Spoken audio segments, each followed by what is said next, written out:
Paul was. You know, and then people say it doesn't matter because neither Jew nor Greek, but you know, we're going to prove all of this stuff wrong. Thus saith the Lord, thus saith the Holy Bible. Let me get Galatians. Let's get Galatians 3:28, and let's deal with the verse. Let's deal with the verse head on. God. All praises to the Most High. But yeah, that's a thing, Israel. I don't know, man. I like having fun with the AI. I like cornering them. Oh, you should see what I got them. Maybe in one lesson, I'm gonna bring out how I cornered them on how a lot of us are gad. Woo, I made him go and dig. First he came up with DNA and all this, and I told him where DNA was a lie, and he said, "I see where."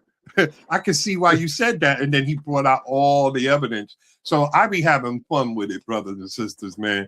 Don't mind me. But go ahead, let's get started, baby. Let's get into this lesson. I'm excited. Galatians 3:28, Baba Kashaw. This is the book of Galatians, chapter 3, and verse number 28. For there is neither Jew nor Greek, there is neither bond nor free, there is neither male nor female, for ye are all one in Hamashiach Yahushua. Hallelujah! Everybody can be saved now. Praise Jesus. Praise the Lord. And I used to really believe this. And I used to, this was one of my go-tos because this is one of the things like John 3:16, you know what I'm saying? Like, you know, this is what they teach us. Like Revelation 7 and 9. You know what I mean? These are the main verses that they use to teach us this doctrine. You understand? And as we just saw by me battling chat or whatever, Gemini or whatever that is that I was on AI, it admitted that there were Israelite Greeks. It admitted it. Okay, it didn't say that. It said African and this, that, and the third, but then it went to our verses. You know what I'm saying? It says Simeon was black. So that's showing you that we were there. You know what I mean? All praises to the Most High. So that's right. Let's go to what Christ said. Let's go to Matthew 15 and 24, Baba Kashaw. God. Oh, and one more thing. Paul was born where? In Turkey. Okay? Paul was born in Turkey. So we were everywhere in the Middle East at that time, or the so-called Middle East at that time, okay? So we were there. Let's go. And also, real quick, right? That's why when you read From Babylon to Timbuktu by Dr. Rudolph R. Windsor, he calls our people an omnipresent people. Why? Because we were everywhere throughout every region. That's the cause of a diaspora, man. There we go.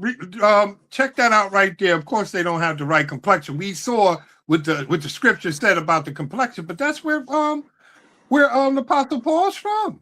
Read a little bit about of that Baba Kashaw. We don't have to read the whole thing, but let's just prove a point. Wikipedia says regarding the Apostle Paul, born Saul of Tarsus, right, circa 64, 65 AD, right, commonly known as Paul the Apostle or St. Paul, was a Christian apostle who spread the teachings of Yahushua in the first century. For his contribution toward the New Testament, he is generally regarded as one of the most important figures of the apostolic age. And he was also founded several Christian communities in Asia Minor and Europe from the mid-40s to the mid-50s AD. So, you know, Apostle Paul, who they lie on all the time and everything, and, you know, some brothers don't believe in him. Some Christians use this with it, whatever. He was a very, very, very important apostle. You understand? Like I was explaining in the beginning, remember, all the apostles were fluent in Hebrew. He was fluent in other languages, so he went to where we were, where the dispersed were. You understand? And he ministered to us, and we're going to prove all that. So give me Matthew 15 and 24, Baba Kushar. That's the book of Matthew, chapter 15, and verse number 24. But he answered and said, I am not sent, but unto the lost sheep of the house of Israel. So this is Christ. Now, all of a sudden, neither Jew nor Greek trumps Christ. The Christians, the reason they call themselves Christians is because they're followers of Christ. But yet Christ is saying that the Father only sent me for the lost sheep, my people, and you're going to out-trump him with Paul because you misunderstand Paul. Right. You don't understand Paul. You understand? So we're going to clear it up for you today. That's right. Khan? All praises to the Most High. Now let's go back to Galatians 3, and let's start at 23, because Christians are always talking about context. Let's see the context. Let's see who he's talking to. Start at verse 23, Baba Kushar, and read down to 28 again. Let's see how it reads. That's the book of Galatians, chapter 3, and verse number 23. But before faith came, but before faith came, we were kept under the law. Hold on. Stop right there. Who was kept under the law? Israel. Who was given the law? Israel. Can you get that in Psalms for me, 147, Baba Kushar? That's I was right. going to go to Deuteronomy 33. Well, you can go there right after. Bring it out, because we're going to prove this right here. He's talking to somebody who was under the law. There was only one particular people that was under the law. Let's bring it out. That's the book of Psalms, chapter 147, and verse number 19.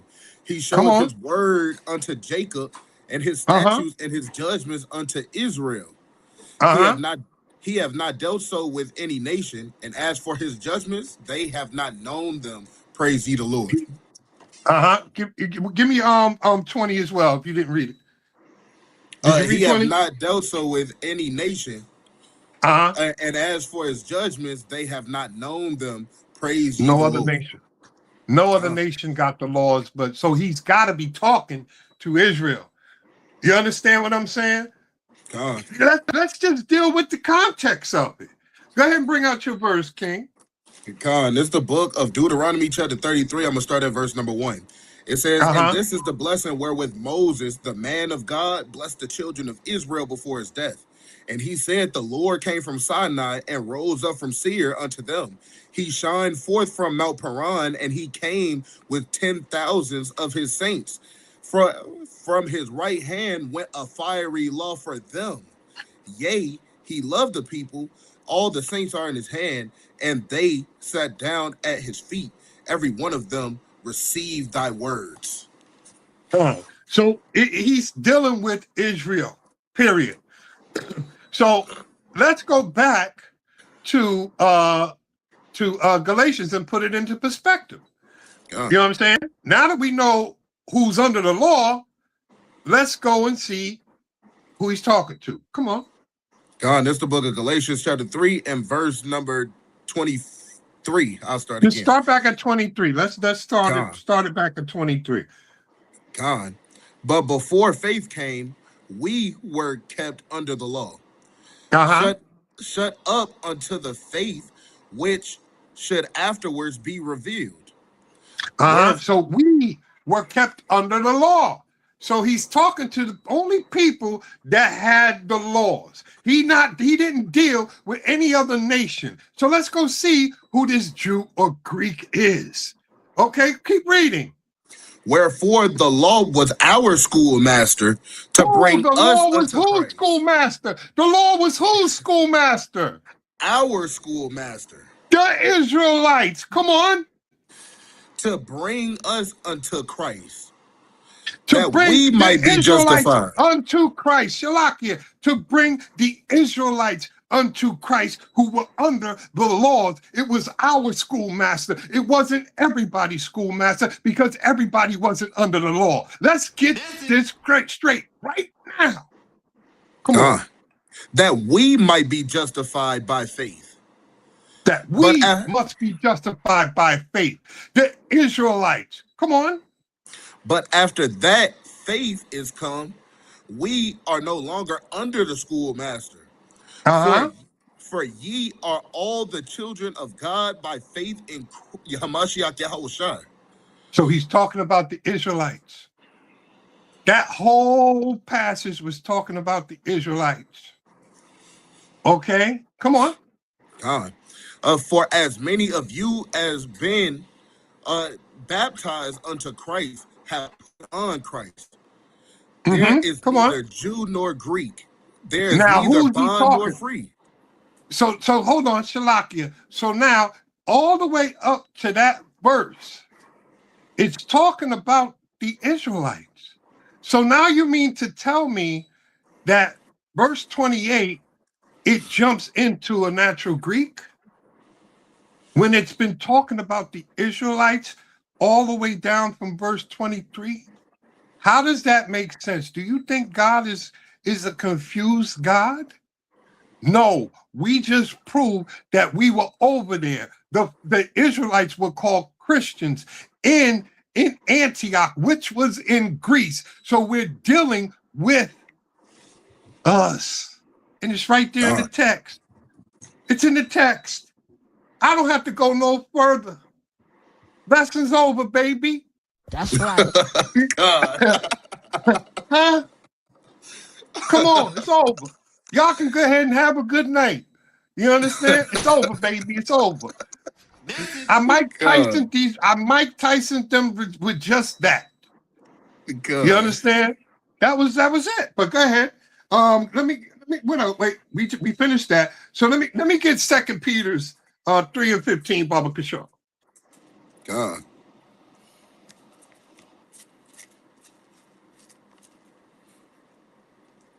Christian church always talks about context. Well, we just went in context. What how's it feel? Huh? Right. How's it feel? Come on. That's the book of 2 Peter chapter 3 and verse number 15. And an account that the long suffering of our Lord is salvation. Even as our beloved brother Paul, also according to the wisdom given unto him, hath written unto you. Come on. As also in his epistles, speaking in them of these things, in which are some things hard to be understood, which they that are unlearned and unstable rest, as they do also other scriptures unto their own destruction. Unto their own destruction. You understand? Because they were taught by their slave masters. You understand? Because they're unlearned. Because they don't believe in the laws no more. Because they don't know the history of the Hellenistic Greeks. They're unlearned. Because of that, that's why they don't understand Paul. That's why they wrestle with Paul. But you know what? The Most High is always proving us. You understand? He proves us. That's why the scripture says, for your own destruction. You say the laws are done away with. Well, all through this Bible, it's not done away with. And Paul was a great law keeper. You understand? So that's going to be to your own destruction. You understand? These things are for your own destruction. So we're here to try to help the ones who are having problems with it. You understand? We're not here to fight. We don't hate our brothers and sisters, but we're going to bring out this truth. Thus saith the Lord, thus saith the Holy Bible, baby. That's right. All praises to the Most High, man. So let me get Romans 1. Start at, give me Romans 1, 16 and 17, Baba Kishore. This is the book of Romans, chapter 1 and verse number 16. And it reads thus and so. For I am not ashamed of the gospel of Christ, for it is the power of God unto salvation to everyone that believeth, to the Jew first, and also to the Greek. So that's another verse that they go crazy about. To the Jew first and also the Greek. Let's go, jump up to 7 real quick. This is the book of Romans, chapter 1 and verse number 7. To all that be in Rome, beloved of God, called to be saints. Called to be what? Unto you. Called to be saints. Grace unto you and peace from the God. So he's telling you. Go ahead, finish it off, and then I'm going to jump in. Shalakia. It says, called to be saints, grace to you and peace from God our Father and from the Lord Yahawah Mashiach. So at first glance, you know what I'm saying? The reason I'm bringing this out is because that verse is commonly used, to the Jew first, right? But he's talking to the saints. Now, in order to understand that, we need to go find out who the saints are, right? Who's he talking to? Let's go to Psalms 148 and 14. Let's see who the saints are, okay? Because this is a simple matter of breaking these scriptures down properly.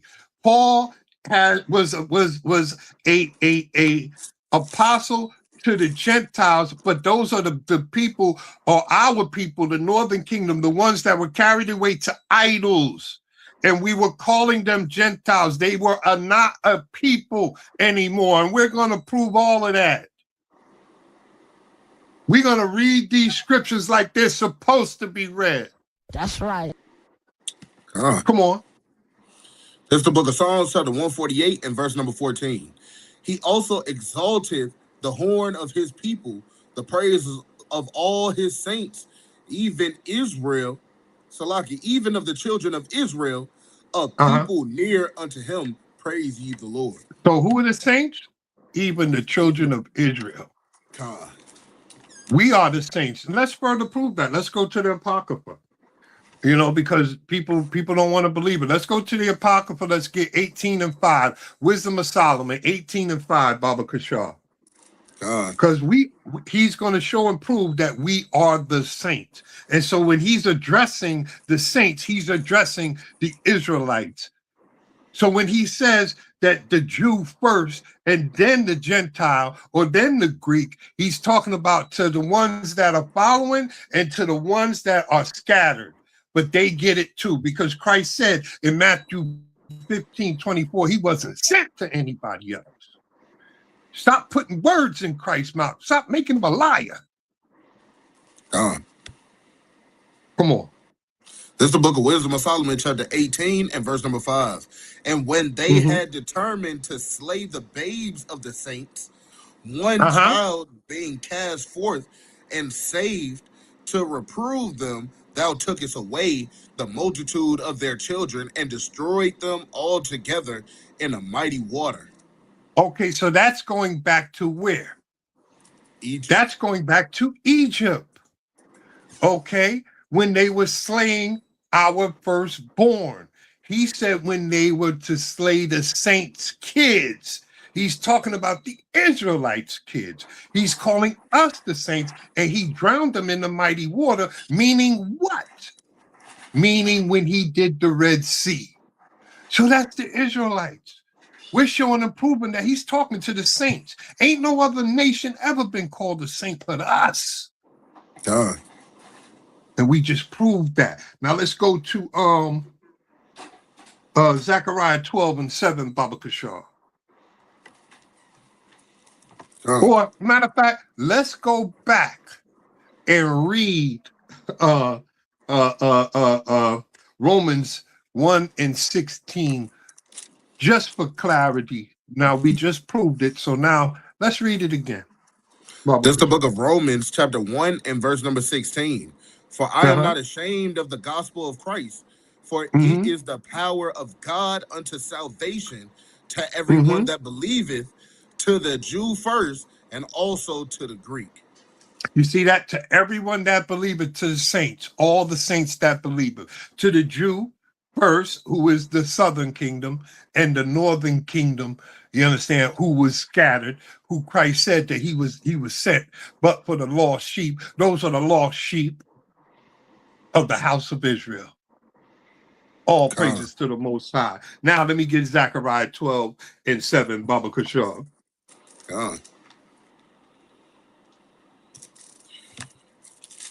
This is the book of Zechariah, chapter 12, and verse number 7.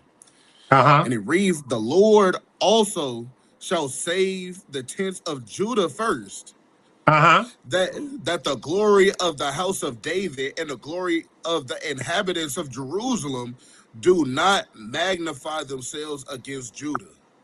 And that's why he said to the Jews first. Con. Read that again. Con. It says, the Lord also shall save the tents of Judah first, that the glory of the Judah, house of who is David. Judah, Shalakia? Judah was considered what? Jew. Those are the Jews that he's talking about. So he's got to save Judah first. That's why it says to the Jew first. Just got to put the Bible together, baby. You know what I mean? Let's go. Read that again. Con. And the Lord shall save the tents of Judah first, that the glory of the house of David and the glory of the inhabitants of Jerusalem do not magnify themselves against Judah. So Judah's got to be first because it's the lead tribe. So he had to save us first, baby. Huh? This Bible is connected. Come on, baby. What are you talking about? How you going to throw somebody else in there? Like I said, we're going to break this thing down here, baby. We're going to break it down. We're going to read these scriptures properly. Done? God. That's right. Okay, give me John 12:20, Baba Kashab. God. This is the book of John, chapter 12, and verse number 20. God. And it says, and there were certain Greeks among them that came up to worship at the feast. At the God, go ahead. Go ahead. Go ahead. Con, the same came therefore to Philip, which was at Bethsaida of Galilee, and desired him, saying, sir, we would see Yahawah. Okay, stop right there. So it said that the Greeks were coming up to the feast. What feast were we talking about? You understand? We're talking about the Passover. Were there any real Greeks that were ever doing the Passover with us? That is against the law. That wasn't given to nobody but us. You understand what I'm saying? We cannot have Greeks, and you'll see when Paul was being being accused of bringing Greeks into the temple. They cannot come and worship with us. They were definitely not doing the Passovers with us. Now let's go to Deuteronomy 16:16. Who was given that? This is simple. It's simple. Those weren't real. Those were Greek-speaking Israelites. It's real simple. Come on. This is the book of Deuteronomy chapter 16 and verse number 16. 3 times in a year shall all thy males appear before the Lord thy God, in the place which he shall choose, in the feast of unleavened bread, and in the feast of weeks, and in the feast of tabernacles, and they shall not appear before the Lord empty. These were the 3 major feasts that he gave to the men of Israel, not to the Greeks. So those men were Greeks-speaking Jews. You see what I'm saying? This is so simple on how to read these scriptures, man. You know what I mean? It's so simple. But you got to know the laws first. You got to know the milk. You got to know the milk. So you wouldn't have known that if you knew the laws. You understand? You would have known that if you knew the laws. If you knew that we weren't supposed to have any of them in the temple with us. You understand? You would know that wasn't a Greek coming to celebrate Passover with us. You would know that because it's against the laws of the Yahweh Shem Yahushua. But because you took half a book away and you only come in at the tail end, you don't understand the book. And I was one who was like that. I'm not here to disrespect anybody. I was there. I was where most of us were. But once I read the whole book and studied the whole book in its totality, I understand it better now. So I don't wrestle with Paul's scriptures to my own destruction. All praises to the Most High. Let's go into Acts 21. We're going to get into Paul, the account where I was just speaking of. And it's also going to show Paul's ministry. Oh, how sweet is this? Paul's going to tell you what his ministry is. Oh, my goodness. How does the Christian church miss this? Let's start at 21:17. We're going to take it all the way down. But let's start there. Let's deal with it. Come on. This is the book of Acts, chapter 21, and verse number 17. And when we were come to Jerusalem, the brethren received us gladly. Mm-hmm. And the day following, Paul went in with us unto James, and all the elders were present. Stop right there. Stop right there. Okay, let me explain this. So Paul is coming back from his ministry, and now he's about to go check in. Remember, James was the lead apostle, and he's going to check in with the elders right now. Okay, so he's coming in to give an account for what he did in his ministry. Read on. And when he had saluted them, he declared particularly what things God had wrought among the Gentiles by his ministry.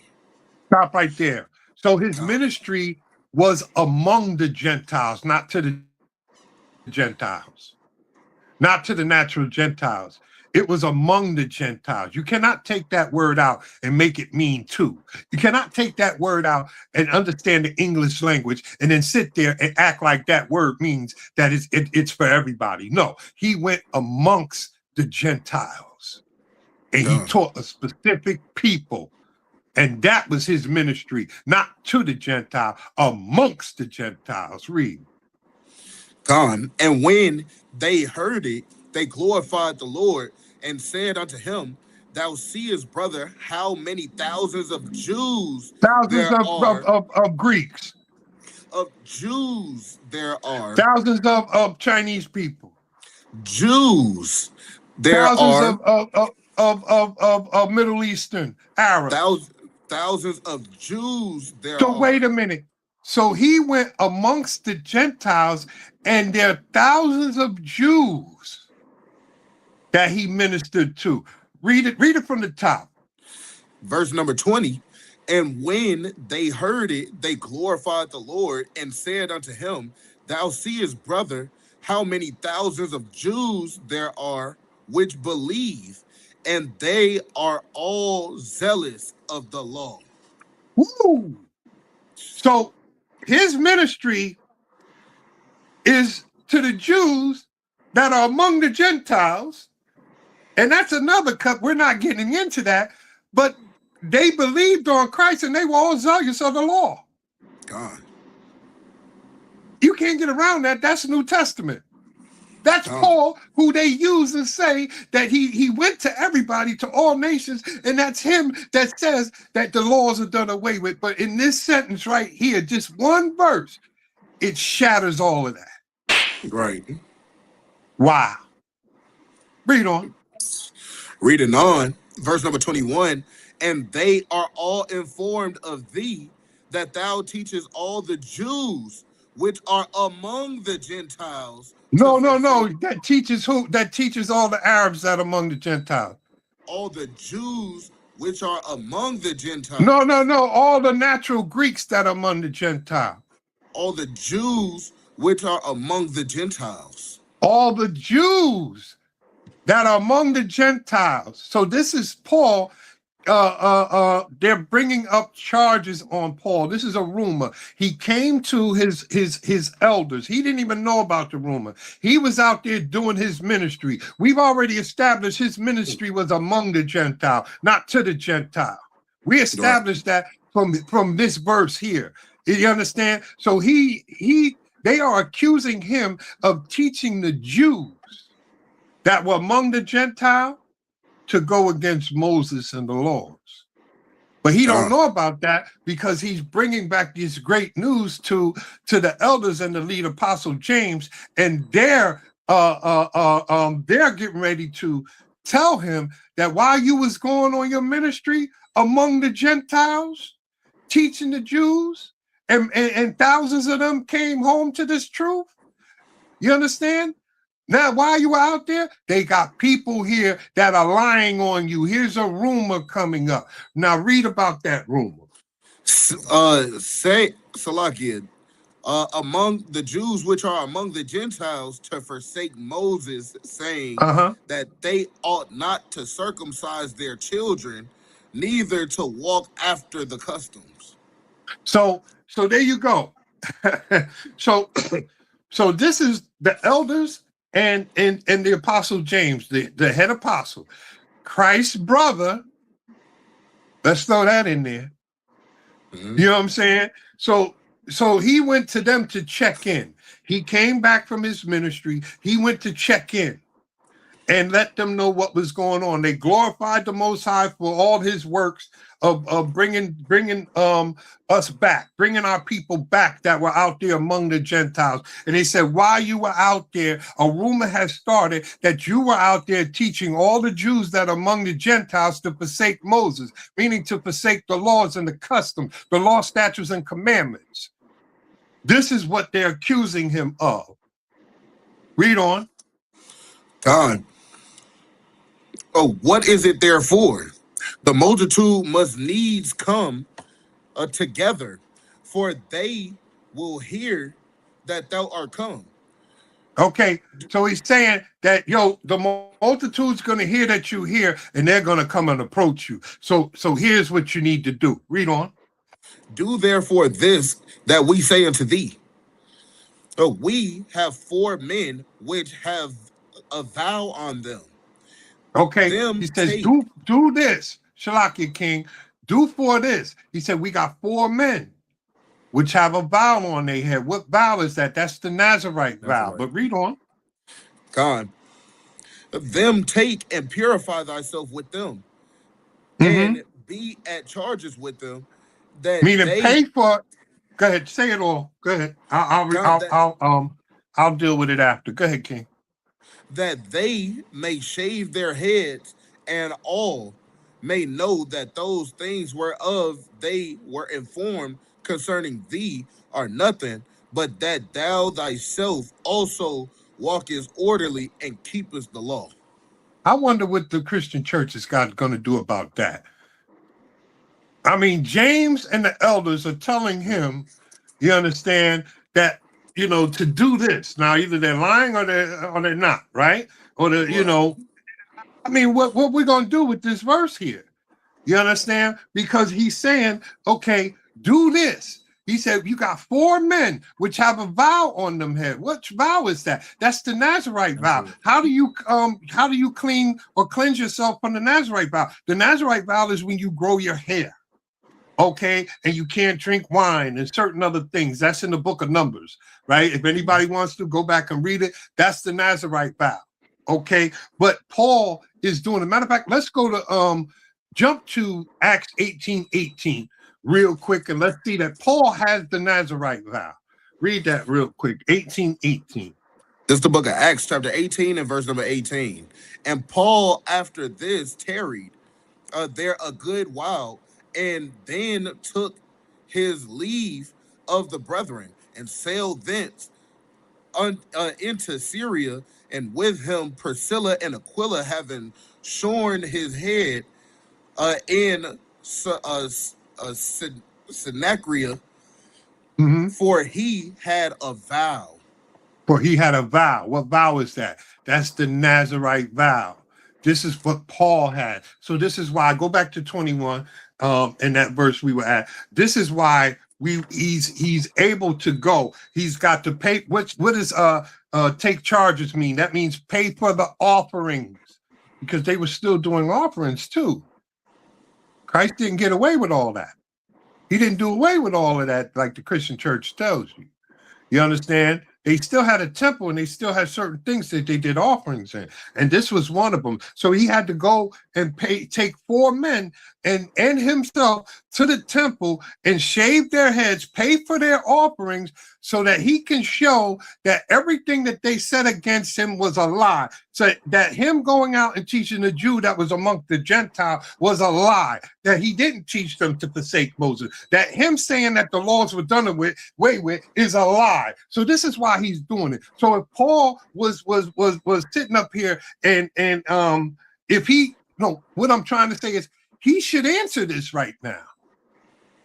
He should not do this. He shouldn't do this act. He should sit up there and say, well, you know what? When Christ knocked me off the ass, he said that the laws were done away with and that, you know, everybody can be saved. But he didn't.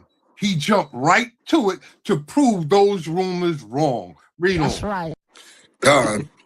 It says, take them take and purify thyself with them, and be at charges with them, that they may shave their heads, and all may know that those things whereof ye were informed concerning thee are nothing, but that they are nothing. God. Go ahead. But that thou thyself also walkest orderly and keepest the law. That thou thyself also walketh orderly and keepest the law. I mean, God. My Christian family, you got to explain this one to me. I mean, now either Paul's lying or you have a gross misunderstanding of these scriptures to your own detriment. Because if he's saying that the laws are still going and you're not following the laws, you're going to have a problem on Judgment Day. That's right. Read on. As touching the Gentiles which believe, we have written and concluded that they observe no such thing, save only that they themselves from things offered to idols, and from blood, and from strangled, and from fornication. So this is, we already showed and proved, right, that Paul's ministry was amongst the Gentiles, not to the Gentiles. So who is he talking about here? He's talking about those scattered, the ones that we've been proving all these times, those Israelites that they call themselves Greeks or Gentiles. Okay, because we've already established his ministry wasn't to the others. So this is just like when you come into this truth, you understand, you don't know the laws. So he gave them certain laws to follow until they learned. He said, stay away from this. Don't eat this. Similar to what we did when we first came in. We didn't know all the laws, right? But we knew not to eat pork no more. We knew not to do certain things. We knew to follow the Sabbath. We knew certain things. And then we got in and then we built upon that. And that's what Paul is saying right here. Those aren't natural Gentiles. Those are Israelites. Read on. Then Paul took the men and the next day, purifying himself with them, entered into the temple and to signify the accomplishment of the days of purification, until that an offering should be made for every one of them. So wait a minute, you mean Paul? And when the 7 days Shalakia. were so wait a almost minute. ended, the Jews which were can you hear me? of Asia, I don't think he can hear me. Saw him in the temple, stirred up all the people. I think he's about to fall off. Can you hear me now? Yeah, I think he's having a Salakia, little can I bit be of. heard? Yeah, I can hear you, but you couldn't hear me. I told you to stop a couple of times, but you kept rolling. Khan, I can hear you. Okay, good, good. All praises. Can you read that over? Khan, verse number 27, I believe. It says, and when the 7 days were almost ended, No, the one before that. the Give me 26. Khan, verse number 26. Khan, verse number 26. Then Paul took the men, and the next day, purifying himself with them, entered into the temple to signify and accomplish of the days of purification until Stop that right an there. offering. Khan. Stop right there. So wait a minute. Paul didn't say, wait a minute. No, guys, you got it all wrong. Christ knocked me off the ass, and now things have changed. He just didn't tell y'all, my lead apostle and my elders, but he told me. You understand? So now everybody can be saved. Not a Jew nor Greek means what it would means that's everybody. And you know, we can, we don't have to follow the laws and stuff no more. You understand? No, you mean to tell me he didn't do that? That he went into the temple and got his head shaved with those men to prove that he walketh orderly and keepeth the law, and that he didn't teach the Jews that were among the Gentiles to forsake the laws? Right. You mean to tell me he didn't stop and say, wait a minute, you guys got it all wrong? That he went along with the program? You know it's crazy. That's actually that's a crazy point, because now you're teaching you're teaching away from every single thing that the prophets have taught. You mean to tell me that the law is done away with and we get to mingle with the heathens? What type of sense does that make, man? We can read, because, and you got to question yourself whether you actually believe that the Lord does not change, because the scripture says that the Lord don't change. That's right. That's right. Can I pull I want to pull a quick precept real quick. Go ahead, because King. this is ridiculous, man. Right? This is the book of Ezekiel, chapter 11. Right? And this is where these people will fall. Right? This is Ezekiel chapter 11, and I'm going to start at verse number 2. It says, and said he unto me, son of man, these are the men that devise mischief and give wicked counsel in the city, which say, it is not near, let us build houses. This city is the cauldron, and we be the flesh. That's the spirit of assimilation. Assimilation, according to God, is a wicked counsel, and people teaching that it's okay to mingle among the heathens and go completely away from the laws of God. The Lord calls that a wicked counsel. You better watch yourself, man. That's right. That's right. That really what we talking about is assimilation. We're not supposed to be assimilating. We're not supposed to go into the ways of the heathen. Now the laws is done away with, and we get to go and mingle with the heathen. You becoming completely heathened out. And they can, come and do what they want in our kingdom. See that? They can do what they will to us.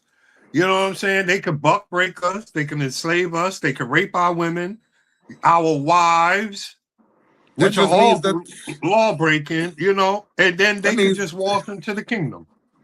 See that?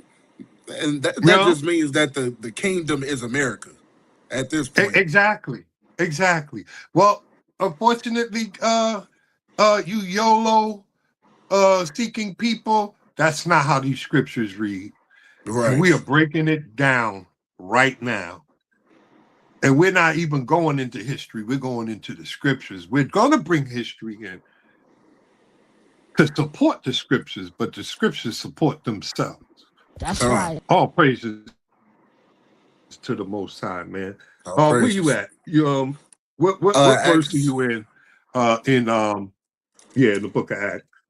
I'm at Acts chapter 21 and verse number 28, but I'll start at 27. Right? Okay. It says, and when the 7 days were almost ended, the Jews which were of Asia, when wait. wait That's a cut. a minute. How my boy, how Cap said, wait a minute. Right. The Jews of where? The The Jews Jews of of where? Asia. The Of Jews where? of Asia. No, Asia. Jerusalem. The Jews of where? Asia. The Jews of Asia. So we were in Asia. Right. Yo, we were scattered, baby, at that time. Come on. When they saw him in the temple, stirred up all the people and laid hands on him. And did what? Laid hands on him. So that lets you know that's our people right there. Like, nobody else says things like that. Like, yo, don't make me get up and lay hands on you, boy. Don't make me have to lay hands on you. That's right. You understand? That's our lingo, baby. Right. Ain't no Orthodox Jew, so-called pale-faced Jewish man ever said nothing like that unless they was quoting us. God. They laid hands on Paul because they accused him of teaching the Jews that were among the Gentiles to forsake Moses and teaching them to forsake Moses and all that. This is what they're whooping his butt for. And what else? Come on. Crying out, men of Israel, help.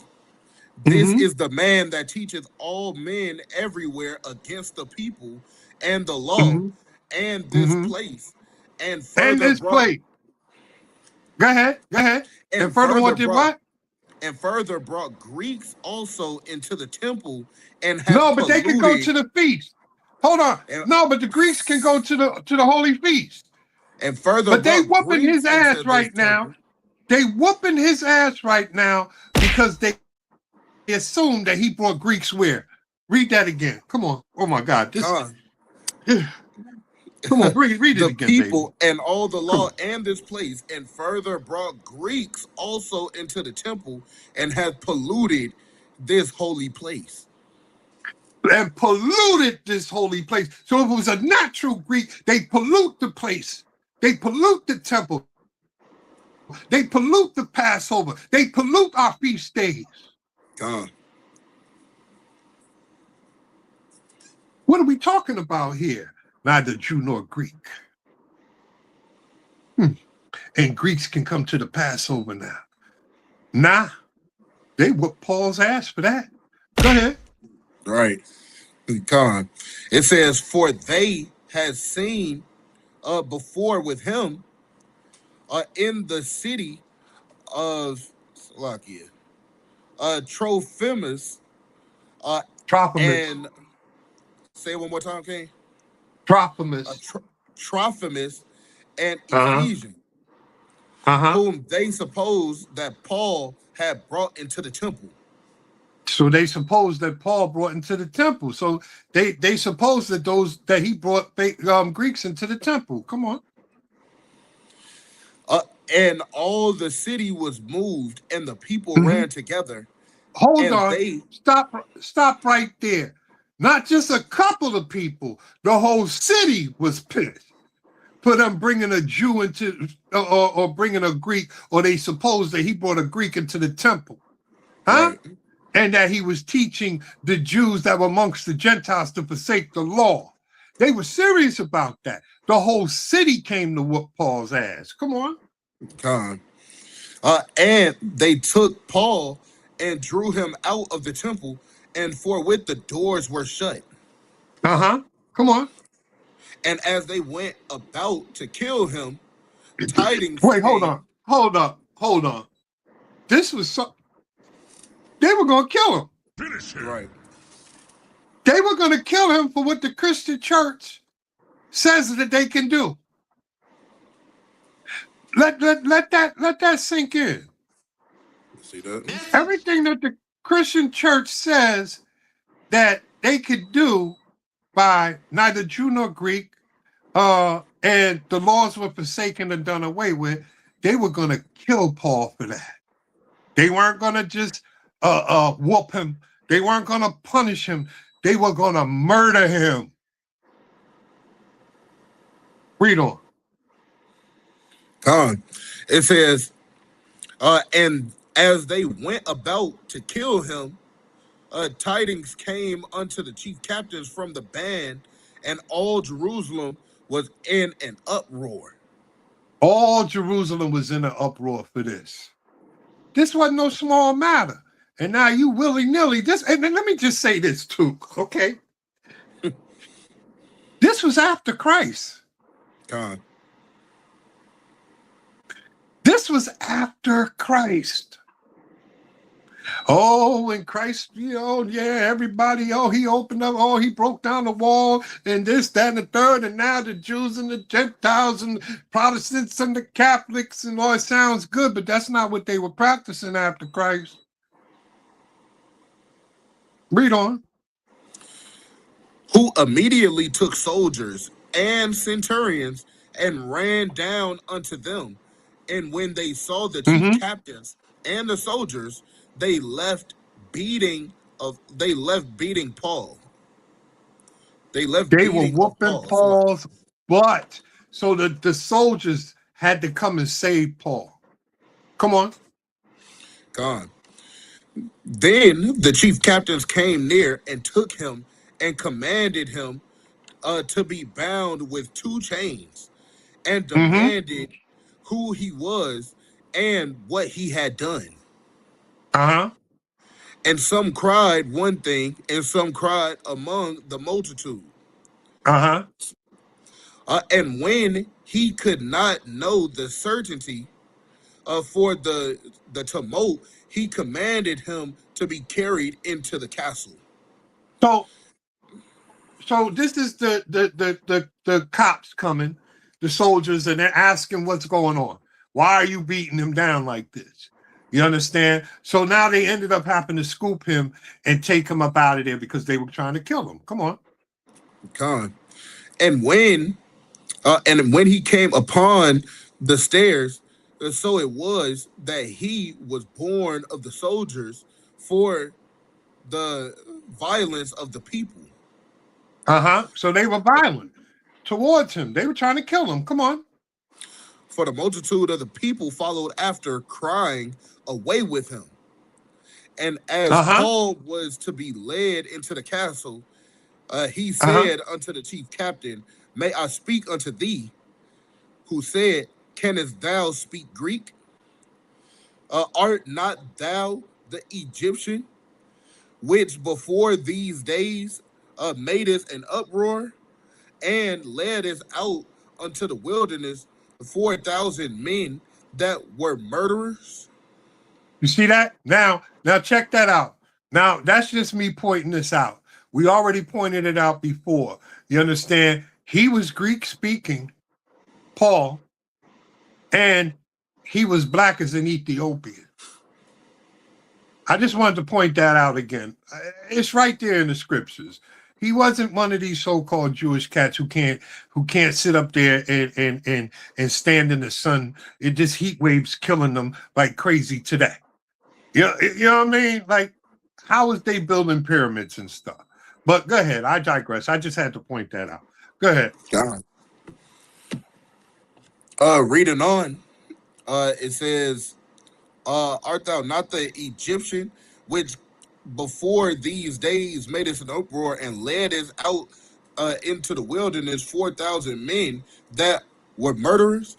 But Paul said, I am a man which am a Jew of Tarsus, a city in Cilicia, a citizen of no mean city, and I beseech thee, suffer me to speak unto the people. You see that? So he's letting you know I'm a Jew. You know what I'm saying? I'm from Turkey. You know what I mean? And I speak Greek. You know what I mean? So you know what? I forget what his verse is. Can you go to 24, where he says that he doesn't go against the prophets and everything because he vehemently he's dismissing the charges. He's stepping up. He's speaking for himself now. Bring that out for me.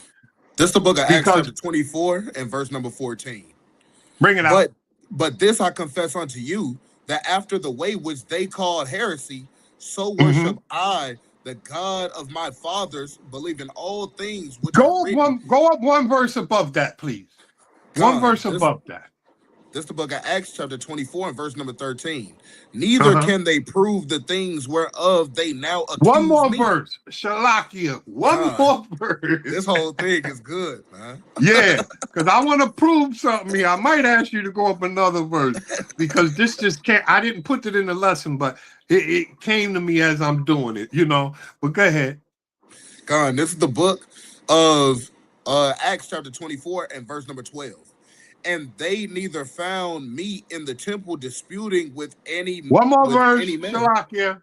God. Shalakia. Go up two Verse just number for good 11. measure. God. Go up one more. Go to 10. Verse number 10. God. Then Paul, after that, the governor had beckoned unto him to Mm-hmm. speak, answered, for as much as I know that thou has been of many years a judge unto this nation, I Mm-hmm. do the more cheerfully answer for myself, Okay, so because now Paul, Shalakia, God, let me explain this. Okay, we could have went up to 9, but we're gonna leave it there. All right. God, Okay, so this is Paul, and he's saying, okay, they're accusing me of all of these things. They're accusing me of teaching the Jews that were amongst the Gentiles that they can forsake the law. They're accusing me of bringing a Greek into the temple. They are neither Jew nor Greek. They're accusing me of all of these things. And he said, but now I'm going to speak for myself. So this is coming out of Paul's mouth now. Now, either Paul is a freaking liar or you misunderstand Paul. Let's see what he's saying. God. It says, for as much as I know that thou has been of many years a judge unto this nation, I do more cheerfully answer for myself, because that thou mayest understand that there are yet but 12 days since I went up to Jerusalem to worship, and they neither found me in the temple disputing with any man, neither raising up the people, neither in the synagogues nor in the city. Come on. Neither can they prove the things whereof they now accuse me. But Neither this I can they prove anything that they accuse me of. He's denying it right now. Come on. But this I confess unto thee, that This I confess unto thee. Come on. after the way which they call heresy, so worship I the God of my fathers, believing all things which are Believing written in some things. all things which are written in the law and in the prophets. So he's saying, I believe everything. I'm not teaching against none of this. I was born and bred into these laws, statutes, and commandments, and I believe everything that is in the law and in the prophets. He's denying it. Neither Jew nor Greek. Is that it on that? That's it. Now go to 25. Let's go to 25, and I think we could start at 7. Go to the next chapter. 25, next chapter, and I think we could start at 7. I think so. This is the book of Acts chapter 25 and verse number 7.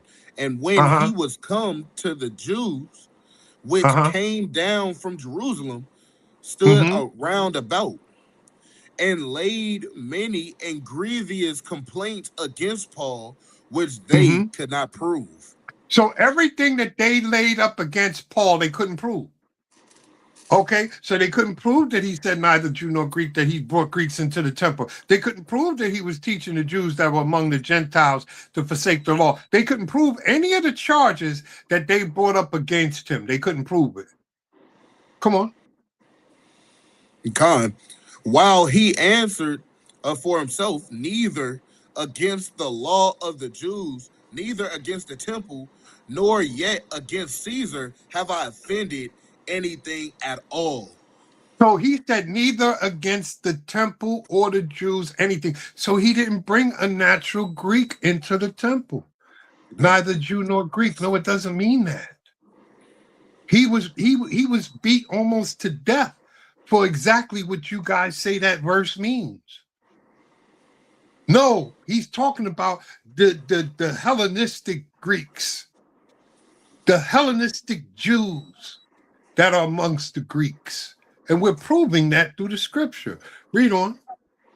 But Festus, willing to do the Jews a pleasure, answered Paul and said, "Wilt thou go up to Jerusalem and there be judged of these things before me?" Then He said, Paul, you got a somebody running for office or whatever, just like they do here. They're willing to give the Jews a favor.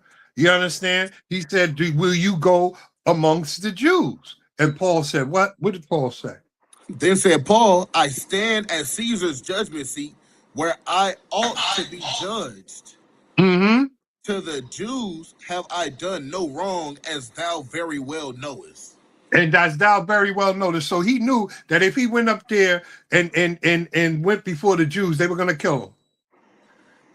So he said, nah, I'm going to stay right here in Rome. I'm going to stay right here and you judge me down here. Because if I go up here, I'm a dead man. Read. Right. That's how serious it was. Do you understand that? Neither Jew nor Greek. They were going to kill him. Right. Come on. For if I be an offender or have committed anything worthy of death, I refuse not to die. But if there he said, hold on. You cannot skip over that. Paul was a thoroughbred. That's right. When you go into the book, it says Paul was shipwrecked 3 times. Paul was flogged. He was stoned damn near to death. Got up the next day and still came back preaching. Paul spent the night and day in the deep. Paul was not a chump. He looked death in his face all the time for the Most High, for the Mashiach, for this calling. And he said, if I did any of these things, I'd rather die. That's right. Read that again. God. It says, for if I be an offender or have committed anything worthy of death, I refuse not to die. He refused not to if die. There be Kill none me. of these things whereof these accuse me. God. He said, kill me. He said, I would put myself up to die if I did any of these things. If I said neither Jew nor Greek and brought a Greek into the temple. If I forsake Moses the laws, I'd rather die. That's an honorable man that y'all are lying on. God. That was a man who's willing to give his life for everything and ended up dying for it. And you guys are lying on him. That's not right. Not that you nor Greek. Hey, their accusations would have put him to death. Put him to death. Liars. All praises to the Most High. That got me all amped up. Paul be getting me amped, man, because Paul was a thoroughbred, man. Hey, listen, put up that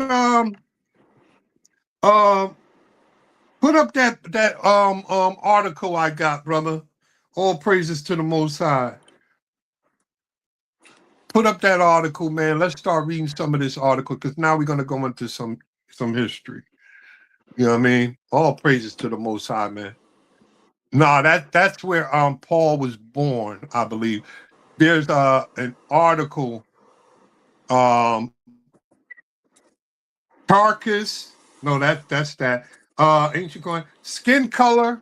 Okay, that's the name. Skin color in ancient Greece. That article. I'm glad I wrote down the damn title, man. But since you already put up the Tarkus, where he was born, we can go straight to that. So we can start reading that, King. It's gonna get some some clarity on history. of us being over there, because we've already proved, like, it's not going to say Israelites, but it's going to say, the things that I talked about, what I did with AI. Okay, so go ahead, start reading that for me, Baba Kashar.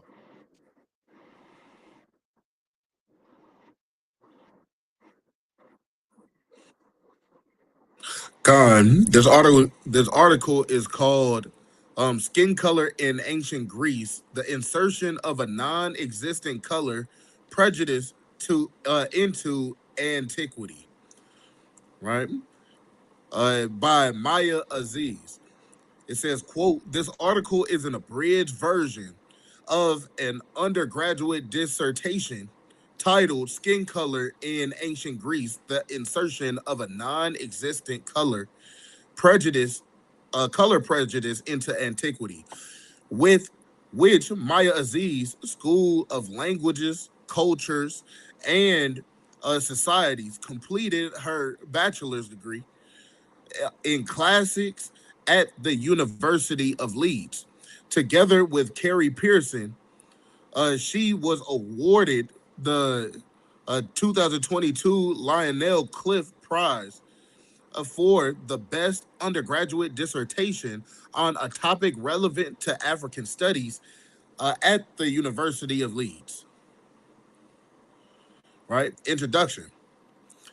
Skin color is central to issues of race in 21st century society.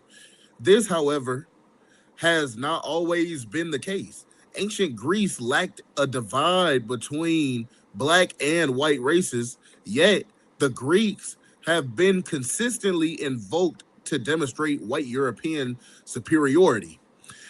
This study explores the absence of color prejudice in Greece and explains that ultimately classifications of black and white are modern inventions. This does not mean that the Greeks lacked prejudices towards others.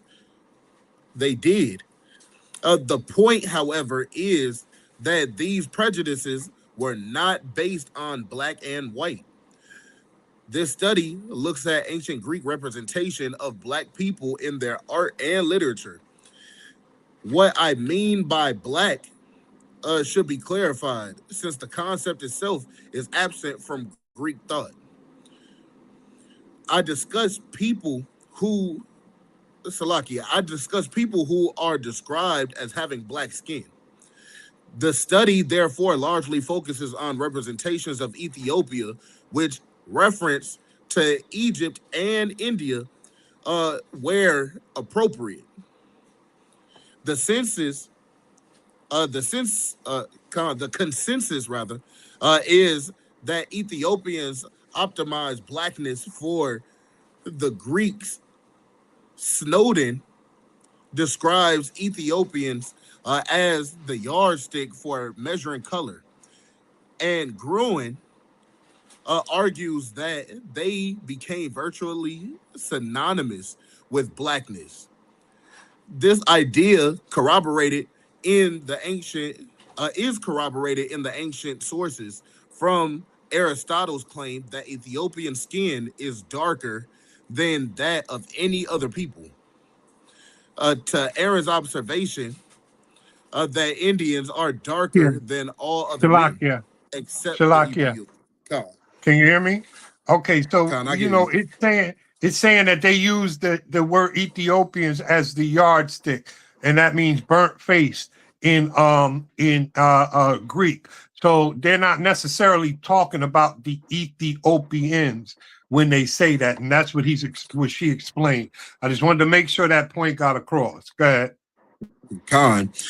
Given that Ethiopia provides the clearest representation of blackness in ancient Greece, it is the focus of this investigation of color prejudice. The vagueness of the term ancient Greeks should be addressed. This study references sources ranging from the 8th century BCE to the 3rd century CE. So the opinion and attitudes we encounter are not contained nor wholly nor wholly representative of so many people over such a large time span. This study does not aim to gain insights into specific views of specific groups of people. Rather, it aims to gather the available evidence in order to show that many of the issues surrounding skin color familiar to us are modern creations and attempts to trace their development back to the ancient Greece, are inaccurate. The overall takeaway from this study should not be that all Greeks thought about skin color in this way, rather that in general, modern prejudices formed around skin color are absent from ancient Greek thought.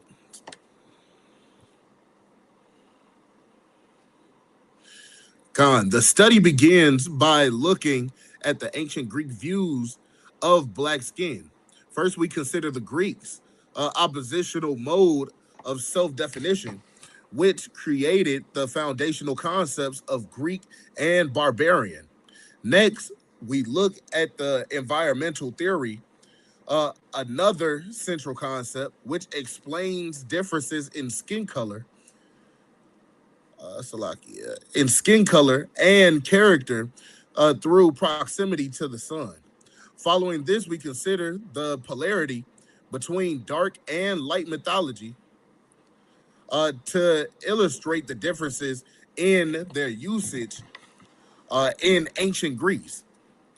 In art, we look at janiform vases and consider their reception as a caricature before recognizing neutral depictions of the black barbarian in Greek art. Moving back towards literature, You hear we that? consider Did you themes. Shalakia? Con, Shalakia. Did you hear that? The black barbarians. Remember the barbarians? We understand that those were Israelites, and they fought against who? They fought against Rome and everything. The barbarians. They just admitted it that they were black. You understand? And those were Israelites through our con. own research, through our studies. So this is why I'm bringing out this article, because it's going to admit certain things. But go ahead. It says, moving back towards literature, we consider themes of savagery before concluding that such negative judgments were not made with reference to skin color, but cultural practices. After consideration of ancient Greek views, we move to the Enlightenment and see how views of skin color differed and how tourists misappropriated Greece. First, we look to notions of whiteness as beautiful and denoting normalcy as a matter of science. Following this, we consider the longevity of, quote, savagery imagery surrounding Ethiopia and see how Enlightenment accounts of savagery contain color prejudices absent from ancient accounts. Finally, we move to the 21st century and see that the aim of the use of antiquity to justify white supremacy is still an issue by examining the invocation of Greece on white supremacist websites. Self-definition through polarities, constructing Greek identity. Right? Scroll down for me.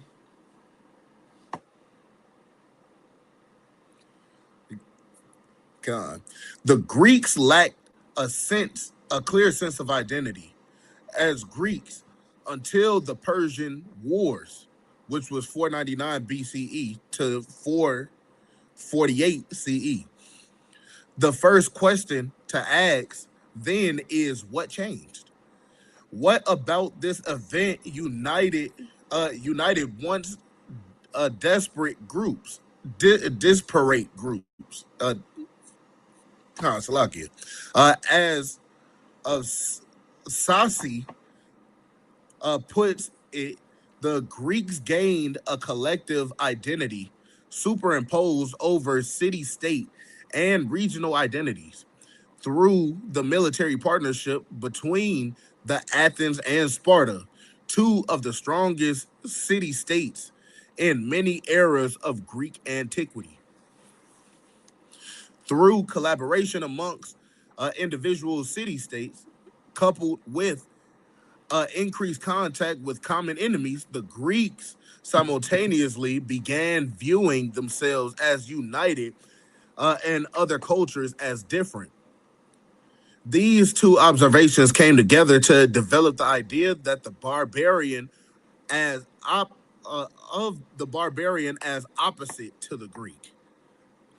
The Greeks adopted what Hall calls an opposal Salakia, an oppositional mode of self definition in which the barbarian served to encompass everything not Greek, and by extension served to define everything Greek. Thucydides notes that prior to the Trojan War, the name Hellas, the Greek word for Greece, was not universal. He cites Homer's omission of the term barbarian, uh, attributing this is to the Grecians being not yet distinguished by one common name of Hellenes. Here we have the confirmation of oppositional self-definition alongside the recognition that the Greeks had not always been united, and that therefore there was no standard opposition between the Greek and the barbarian. So, This Shalakia, you see that? It brings up the Hellenes. Who are the Hellenes? That's us. Okay? The Hellenistic Jews. You understand? The Hellenistic Jews. That's us. So they're naming things, and that's why I'm bringing this article out, because they're naming the history. You understand? But they're not pinpointing or putting everything, they're not calling it what it is, but through our own research, we understand certain things. And I'm going to bring that out as we go. Go ahead. This supports the idea that the barbarian serves primarily to define the Greek. It is crucial to understand this process of self-definition and the use of polarities to define, because as we will see, it underlies so much of the Greeks' attitude towards foreign peoples. Right? Scroll for me.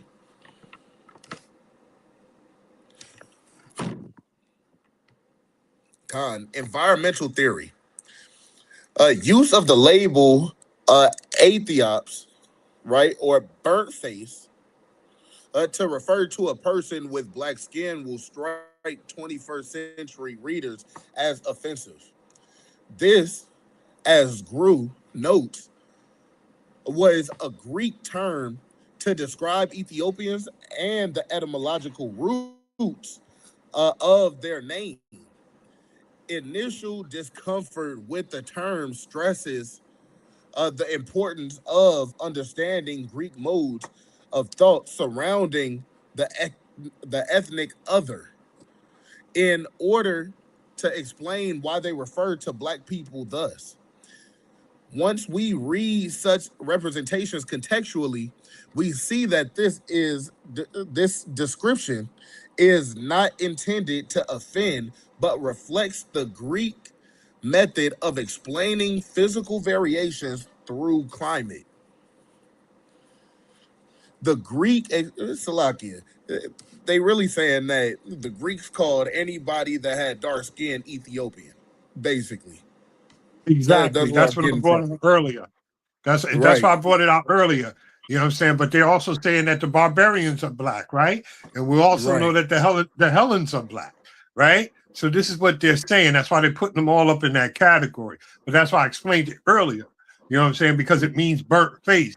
Right. Ethiopia, right? So Right. So this they're is why using the yeah, go ahead. word etymologically, like they said earlier up in the passage. They're Con, using the etymological root of the word Ethiopian or Ethiops rather to describe a person, which is con. crazy. Con. It says, let me see. It says, once we read such representations contextually, we'll see that this description is not intended to offend, but reflects the Greek method of explaining physical variations through climate. The Greeks explain that black skin through proximity to the sun. The Greeks explain black skin through proximity to the sun. This in itself seems a reasonable seems this in itself seems a reasonable, but albeit inaccurate judgment to make. The theory that climate affected physical appearances was laid out in airs, waters, places, and adopted by many ancient writers, from Herodotus' assertion that Ethiopians are black because of the heat, to Achilles, right, describing the Egyptian as the sunburn face, You the see that? sunburn race. Salakia. You see that? Now the Egyptians, right? Go ahead. Right. The It sunburnt says, race. Go ahead. Khan. It says, it is significant that the theory was not employed solely to explain black skin. Those who lived closer to the sun had dark skin. Those who lived further from it were paler. We see this in the idea uh, that in terms of physique, Egyptians are impacted by the heat and Scythians by the cold, which burns their white skin. The theory applies to people of all skin tones. Climates also affected character. Ayres states that Europe and Asia differ in every respect, describing Asians as gentle due to climate. Herodotus reflects this in his account of Cyrus's response to the proposal that the Persians leave rugged Persia and occupy a better land. Cyrus claims that if they were to do so, they would no longer be rulers, claiming that wondrous fruits of the earth and valiant warriors never grow from the same soil.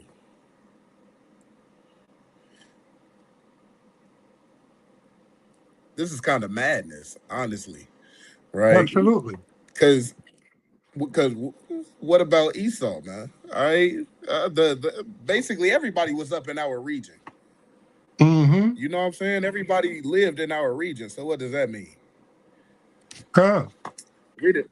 Reading on, it says the idea that climate affects character is dangerous because, as Isaac points out, it created common characteristics which became subject to a hierarchy. An idea adopted eagerly by racist theories. I am certainly not posing racism into Greek environmental thought. Greek ideas have been modified and misrepresented by subsequent proponents, but that only reinforces the importance of studying ancient ideas separately from modern conceptions of race. Greek environmental Greek environmental thought did not discriminate on the basis of skin color. Character judgments were made, but as Snowden notes, the theory explained racial diversity uniformly regarding people of all skin tones. we can view environmental theory as part of the Greek desire to understand the other by extension themselves.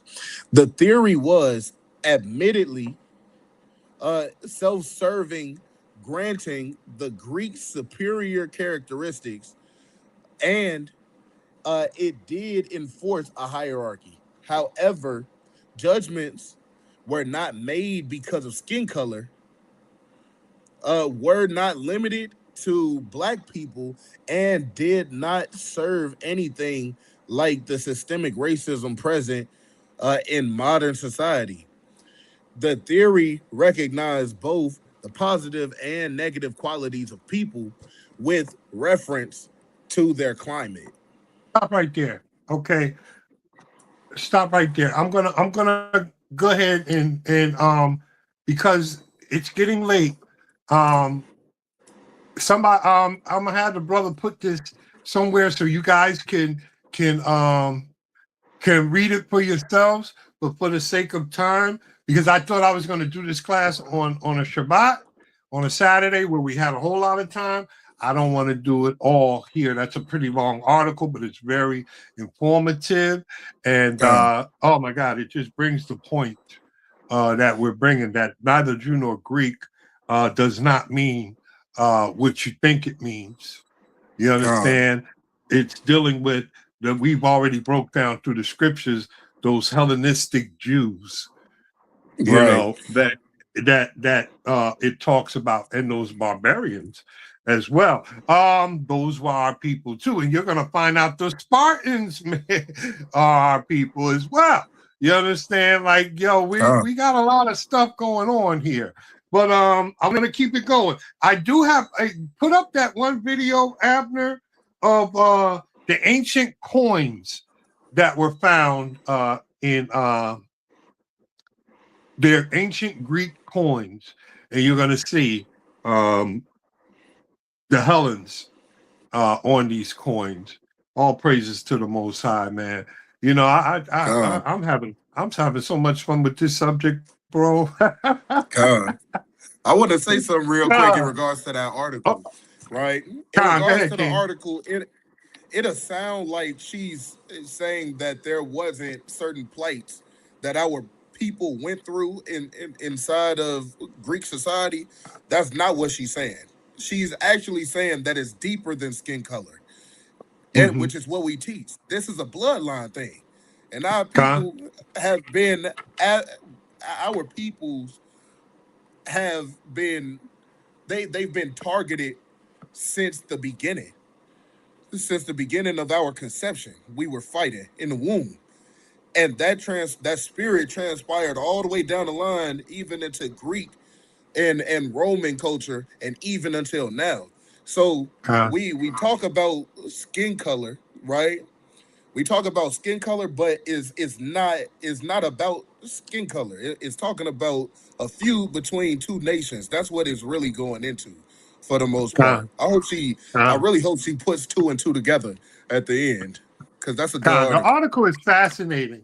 You know, like I said, I really wanted to do the whole thing. But yeah, like you said, and we're going to show and prove right here, if it was such a utopia, then we wouldn't have needed the Maccabees. You know what I'm saying? Which we're going to get into as well. But yeah, I want you to see these coins. I'm showing and proving some things here. And, you know, I want everybody to understand that we were there. And this is why Paul went into Greece and said things like neither Jew nor Greek, when we already went through the scriptures and see that he was almost killed because they mistaken that he brought a real Greek into the temple. And Christ clearly said that he wasn't sent but for the lost sheep of the house of Israel. Everything that we broke down is there in the scripture, and now we're going into history to pull it all together. Khan? Bring that out, King. Go ahead and press play, Baba Kashar.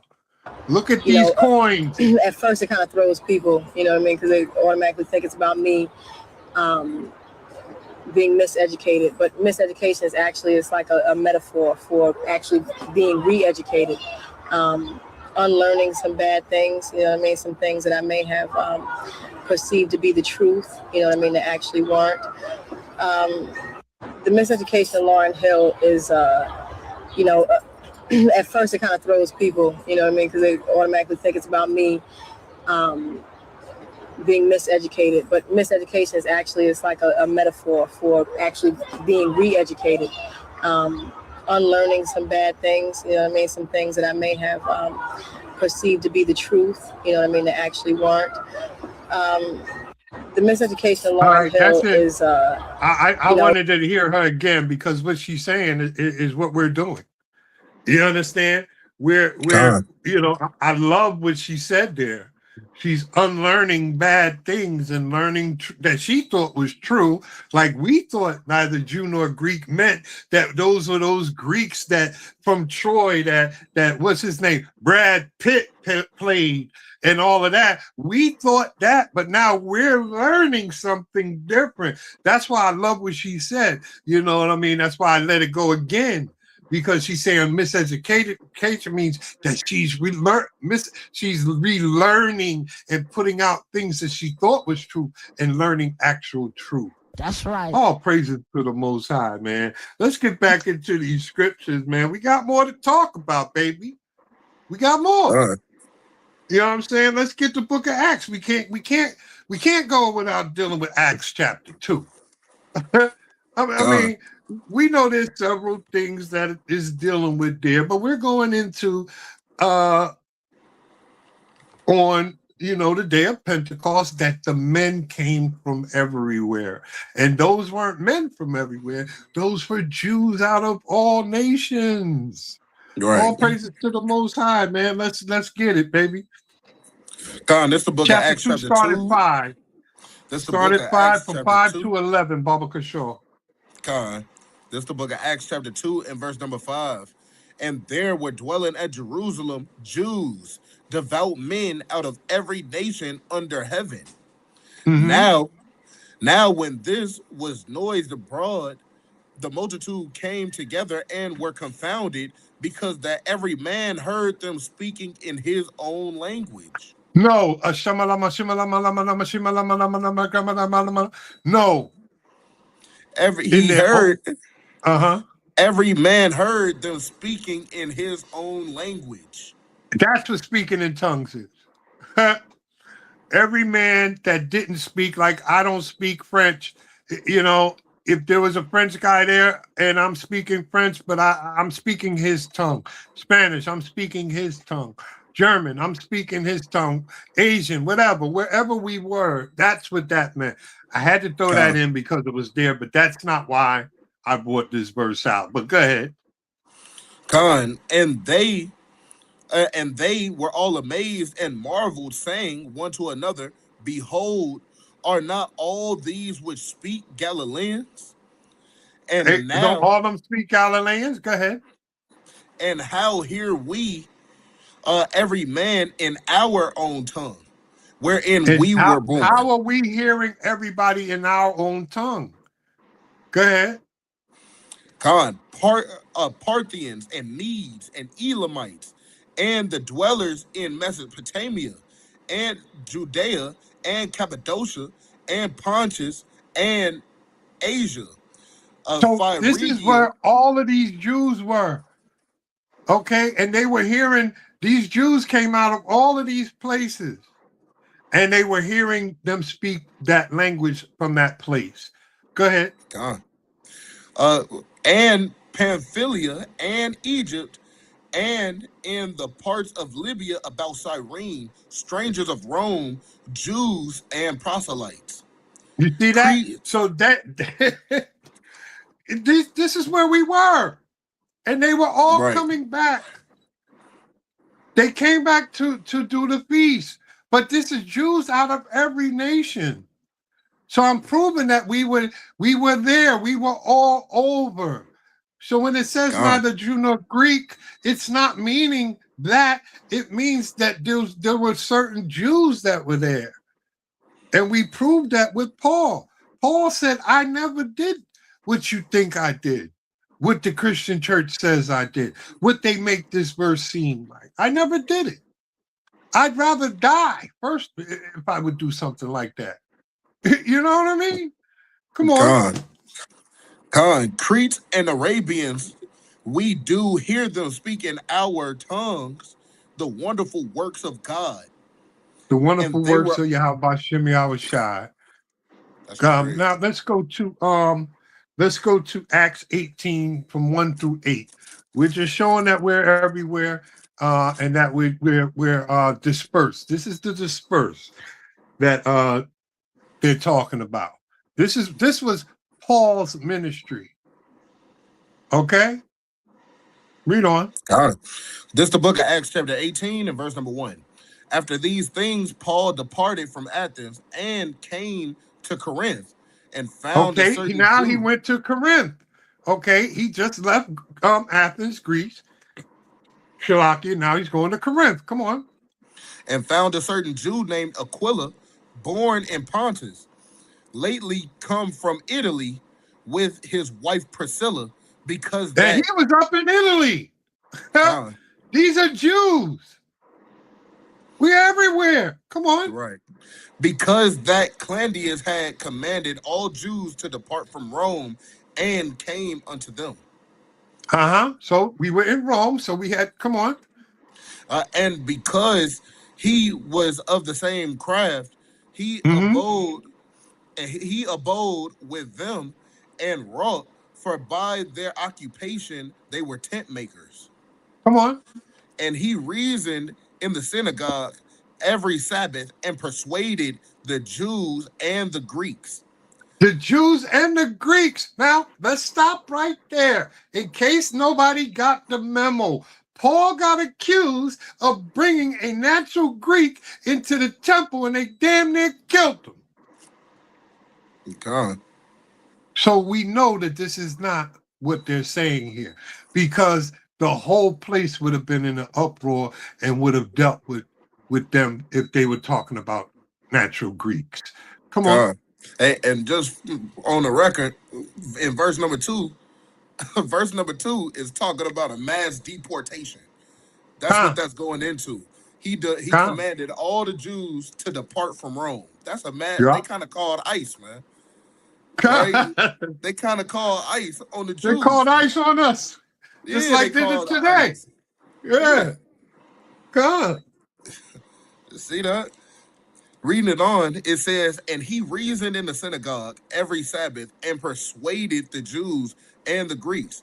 And when Silas and Timotheus, word come from Macedonia, Paul was pressed in the spirit and terrified to the Jews And that testified. Yahushua was Christ. It's Salakia, and testified to the Jews that Yahushua was Hamashiach. Read on. And when they opposed themselves and blasphemed, he shook his raiment and said unto them, your blood be on your own heads. I am clean. From henceforth, I will go unto the Gentiles. So we already established that our people were off into worshiping idols and were called Greeks and were called Gentiles. We established that through all the scriptures that we've gone through. And then we went into history and showed that we were there. You understand? So read on. And he departed thence and entered into a certain man's house named Justus, who, one that worshiped God, whose house joined hard to the synagogue. And Crispus, the chief ruler of the synagogue, believed on the Lord with all his house, and many of the Corinthians hearing believed and were baptized. Okay, so here we go. Let's go see who the Corinthians were. Let's go to 1 Corinthians chapter 10, verse 1 through 4. Let's prove this. Let's see who the Corinthians were. Come on. This is the book of 1 Corinthians chapter 10 and verse number 1. Moreover, brethren, I would not have I would not that ye should be ignorant how that all our fathers were under the cloud and all passed through the sea. Stop right And there. Stop right there. All our fathers. He's talking to the Corinthians. He's talking to them and he's telling them all our fathers were under the cloud and passed through the sea. That's in Egypt. God. The Israelites were under the cloud, not the Greeks. This is showing you that his ministry was amongst the Greeks and was to Israel. This is another proving. Come on. God. And were all baptized unto Moses in the cloud and in the sea. No, everybody was baptized unto Moses. And were all baptized unto Moses and in the cloud and in the sea. And in the sea, come on. And did all eat the same spiritual meat. And did all drink the same spiritual drink. For they drank of that spiritual rock that followed them, and that rock was Christ. You see that? So this is showing and proving that Paul is teaching the Jews amongst the Gentiles. Right. So the Greeks the Corinthians that he's speaking to are of our stock, are Israelites. God. You can't get around that. Now let's go to 1 Corinthians 12, verse 1 and 2, Baba Kashaw. This is the book of 1 Corinthians chapter 12 and verse number 1. Now concerning spiritual gifts, brethren, I would not have you ignorant. Ye know that ye were Gentiles carried away unto these dumb idols, even as ye were led. You see that? It's telling you, the Corinthians, you were Gentiles carried away to idols. You can't be more clear. Read the next verse. Con.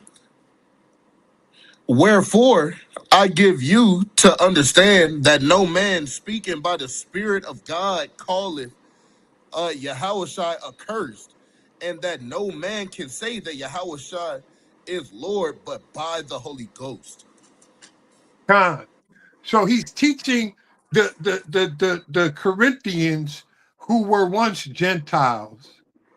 I mean, this can't get more clearer. I don't know. I hope my brothers and sisters in the audience are getting what these scriptures are saying and how we're breaking them down. Okay, so now they were carried away, like it says, they were carried away. Let's go to 1 Kings and see. The northern kingdom was carried away to idols and were called Gentiles. Okay, let's go to 1 Kings 12. We're going to do 28 through 33. Okay, if you want to, on your own time, go read this full chapter. Okay, it'll get into more depth, but I'm getting right to the point. Okay. This is the book of 1 Kings, chapter 12, and verse number 28. Whereupon the king took counsel and made 2 calves of gold and said unto them, it is too much for you to go up to Jerusalem. Behold thy gods, O Israel, which brought thee up out of the land of Egypt. You see that? They're worshiping calves again. This is Israel. This is the northern kingdom. Okay? Carried away to idols. Read on. And he set the one in Bethel, and the other put he in Dan. Come on.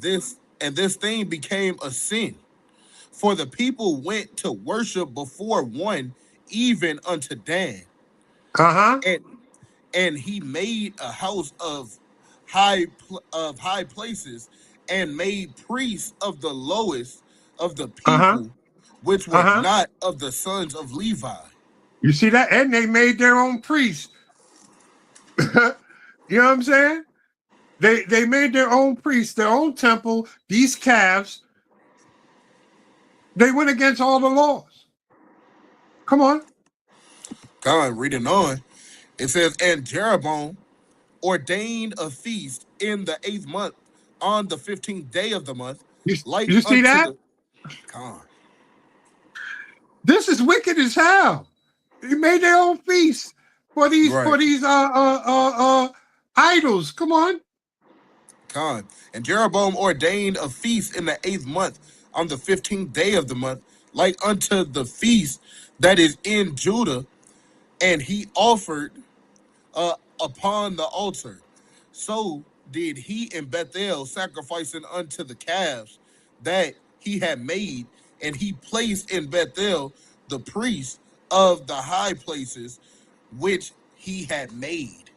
You see that? So they copied everything that Judah was doing unto Yahawah, and they did it to themselves, but unto their idols. Right. This is what Northern Kingdom did. Come on. Con. So he offered upon the altar which he had made in Bethel the 15th day of the 8th month, even in the month which he had devised of his own heart, and ordained a feast unto the children of Israel, and he offered upon the altar and burned incense. You see that? So Ridiculous. Israel, the children of Israel, that's the Northern Kingdom. You see how it specified Judah, and it's talking about the children of Israel. These are the ones that were carried out to their own idols, and they were the ones who are the dispersed, and those are the ones who became the Gentiles. Right. Huh? So we're proving all of this through the scriptures. Let me get John 7:35, Baba Kashar. This is the book of John, chapter 7, and verse number 35. And then, Salakia, then said the Jews among themselves, whither will he go? And what shall not find him? Will he go unto the dispersed among the Gentiles and teach No, the to the Gentiles? Gentiles. No, to the Gentiles. Read that again. Will he go unto the dispersed among the Gentiles and teach the Gentiles? You hear that? How can he go to the Gentiles and be to the Gentiles? He's going among the Gentiles and teaching the Gentiles. That's just showing you right there that the dispersed, which is what we're talking about, the dispersed, the diaspora, they are among the Gentiles, and they were counted as Gentiles. That's you cannot get away.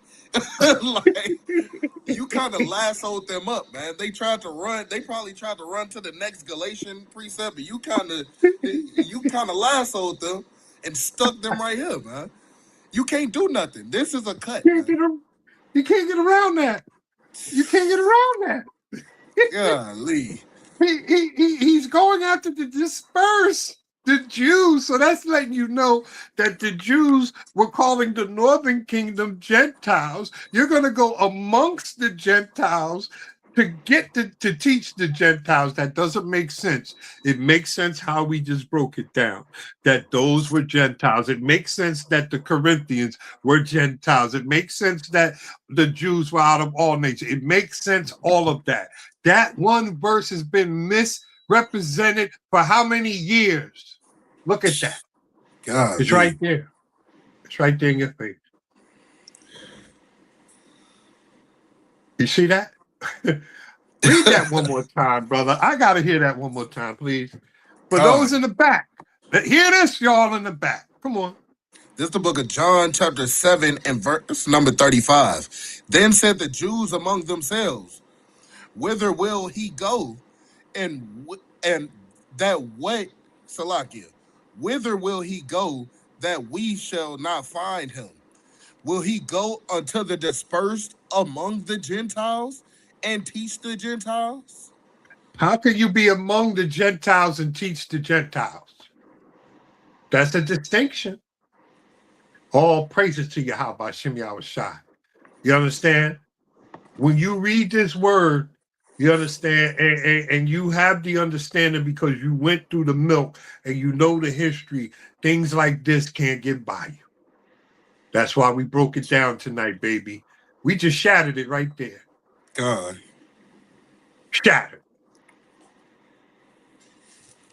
I hope everybody's taking notes on how to deal with these Christians and these other people. Because we're using the word to dismantle all the lies. Give me the book of Acts, chapter 5, verse 30 and 32, Baba Kashaw. God. This is the book of Acts, chapter 5, and verse number 30. The God of our fathers raised up Yahushua, whom ye slew and hanged on a tree. Mm-hmm. Him hath God exalted with his right hand to be a prince and a savior, for to give repentance to Israel and forgiveness of sins. So that's why Yahushua came. You can't get around that. He didn't come for everybody. God. He came to bring the dispersed back into the fold. He came to bring us together as one nation again. That's why he came. That world without end is us. You understand? That's why he came. It's in the scriptures. We're not making this up. We're just showing and proving. And we're reading the scriptures as they're supposed to be read. God. All praises to the Most High. Let me get Romans 9, 25 and 26. Baba Kashaw. Because we're going to deal with another one. Let's deal with this. All praises to the Most High. I'm going to get y'all out of here. I'm trying, but this is getting good. I mean, it was going to be longer. You know what I mean? But I'm trying to cut it short because this is not the Saturday Sabbath like I thought I was going to put this lesson on. But all praises to the Most High. We're going to get through this. Let me get that Romans 9, 25 and 26, Baba Kashaw. Let's break something else down. Con, this is the book of Romans chapter 9 and verse number 25. As he saith also in OC, I will call them my people, which were not my people, and her beloved, which was not beloved. So he's saying OC. Who's OC? That's Hosea. But read on. And it shall come to pass that in the place where it was said unto them, ye are not my people, there shall they be called the children of the living God. You see that? Hallelujah. They were not my people. We weren't Jews. We were Gentiles. And now through Christ, we can all come together. But see, they don't know the Old Testament. So they don't know who OC is. They don't know that Paul is quoting Hosea. Let's go get the quote, baby. Let's get Hosea 1, 9 through 11, Baba Kashaw. This is how you read the Bible. This is how you read the word. Come on. This is the book of Hosea, chapter 1 and verse number 9. Then said God, call his name Lo Mami, for ye are not my people, and I will not be your God. Yet, yet the number of the children of Israel shall be of the sand of the sea, which cannot be measured nor numbered. And it shall come to pass that in the place where it was said unto them, ye are not my people, there it shall be said unto them, ye are the sons of the living God. So there's your quote. It ain't got nothing to do with them natural Gentiles. It's talking about the children of Israel because they were there, they just said, because they were carried away to idols, carried off to idols, that you're not my people.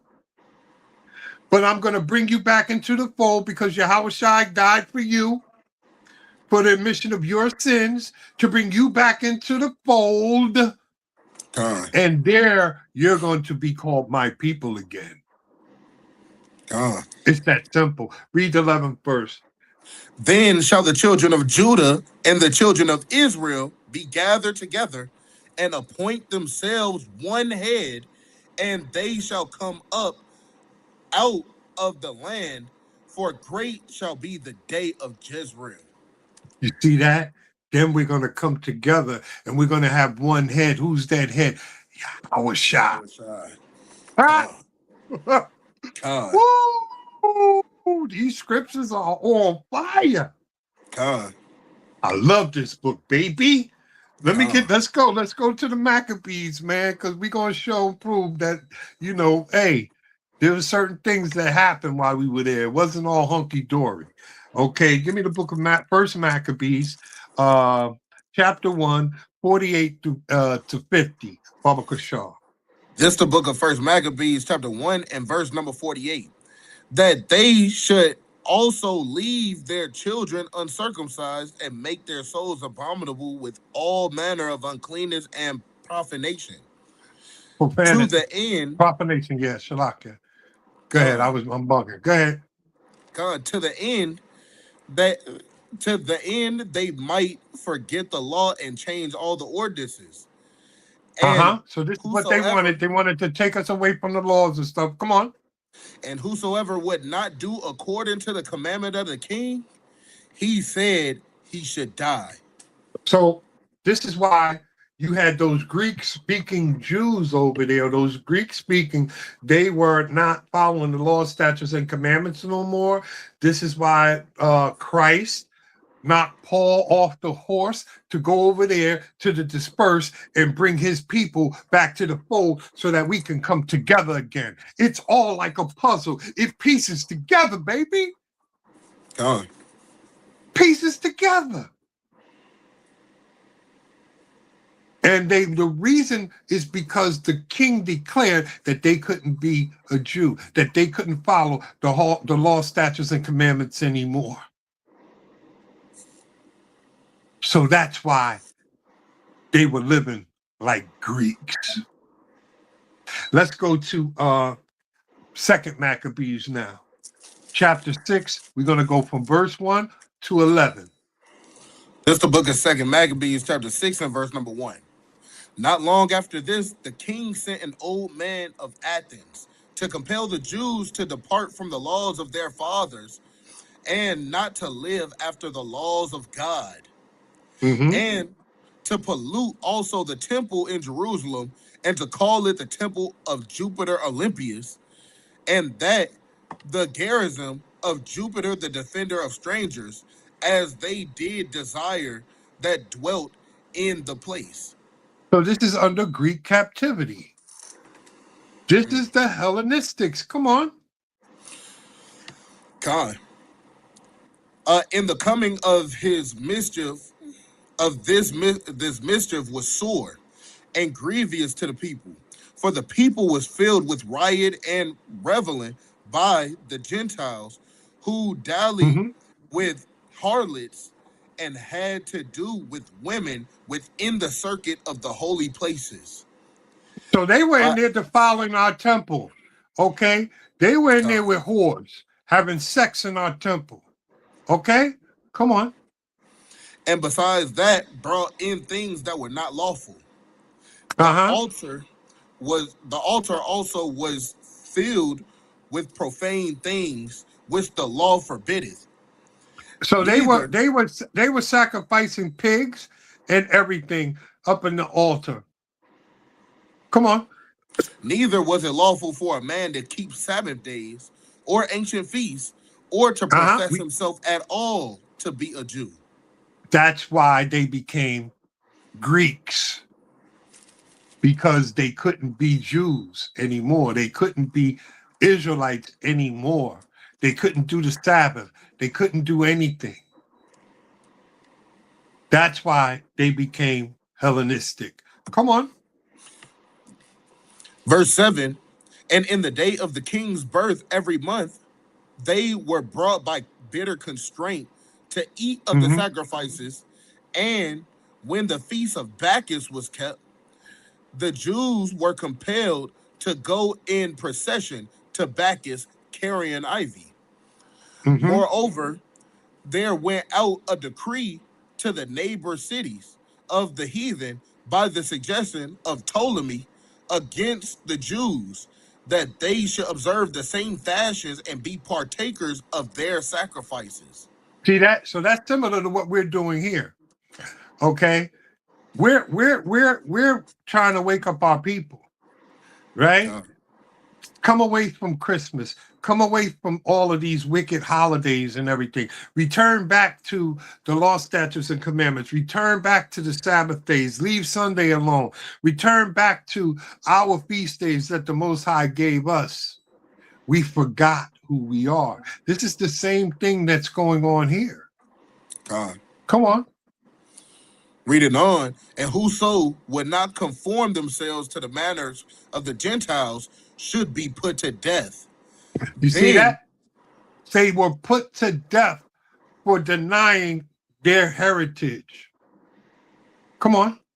Then might a man have seen the present misery. Come on. For there were 2 women brought who had circumcised their children, whom when they had openly led round about the city, the babes hanging at their breasts, they cast them down headlong from the wall. So they killed these women for circumcising their children. They killed them. They put them around their neck and they threw them off the wall, off a cliff. This is what it meant to follow the law, statutes, and commandments. This is why there were so many Hellenistic Jews. This is why Christ knocked Paul off the horse, off the ass, to send them into Greece and go get the Greek-speaking Jews, the ones who are accustomed to being Greeks, because it was beat out of them like it was beat out of us. God. Finish that off, okay. And others that had run together into caves nearby to keep the Sabbath day secretly, being discovered to Philip, were all burnt together because they made a conscience to help themselves for the honor of the most sacred day. So you had some that rebelled and went into caves just to honor the Most High. And then he raised up the Maccabees. All praises to the Most High. I got a line of videos. They're short. We're not going to be much longer, guys.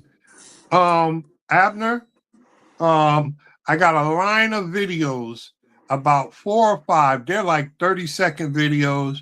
They're going to do some brief history. We're going to go into a little bit more. We're going to go into a couple of more precepts, and then we're going to end the class. It's 11. I know people have to go to work and all of that. I'm trying to end this at a reasonable time. Where you at, Abner? Or whoever. I don't know if Abner had to go. Did he have to bounce on us? It may be Cap behind us. Okay. All right, there you go. Start that over, Cap, and pay attention, guys. This is quick, brief. We got about 4 of them, but there are 4 or 5 of them, but they speak volumes. Go ahead, King. That the Greeks and the Romans took their lands from indigenous black people.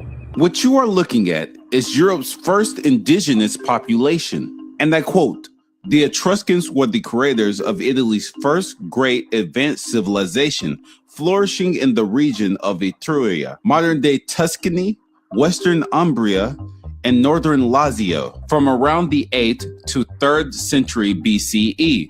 While ancient writers debate their origins, modern genetics and archaeological research confirms they were an indigenous Italian population." This is my next source, Black in Antiquity. Now, look at these Etruscan antiques. There's no denying. Did you know that the Greeks and archaeological research confirms they were an indigenous Italian. Actually, Japhet. They're actually Japhet. They're not us. But the Edomites ran them out of their land and took it over. But let's go to the next video. God, just let me back in real quick. I believe the name of the conquest was called the Ionian conquest. That I believe that's when the Macedonians took over that region during the Ionian conquest. All praises. Now check this out. Stop Greece. before you play it. This is us. Okay, guys? This is us. This is the Spartans. Read on. Heard of not him, read on. but you didn't know that he was black. In Greece, you've heard of him, but you didn't know that he was black. His name is Leonidas. Let's talk about it. The legend of the Spartans and the Battle of Thermopylae has echoed throughout ages, and I quote, "The Battle of Thermopylae, 480 BC, saw a small Greek alliance led by 300 elite Spartan hoplites under King Leonidas hold off Xerxes I's massive Persian army for 3 days. This is an actual picture of Spartan hoplites. Look at their skin. They're black.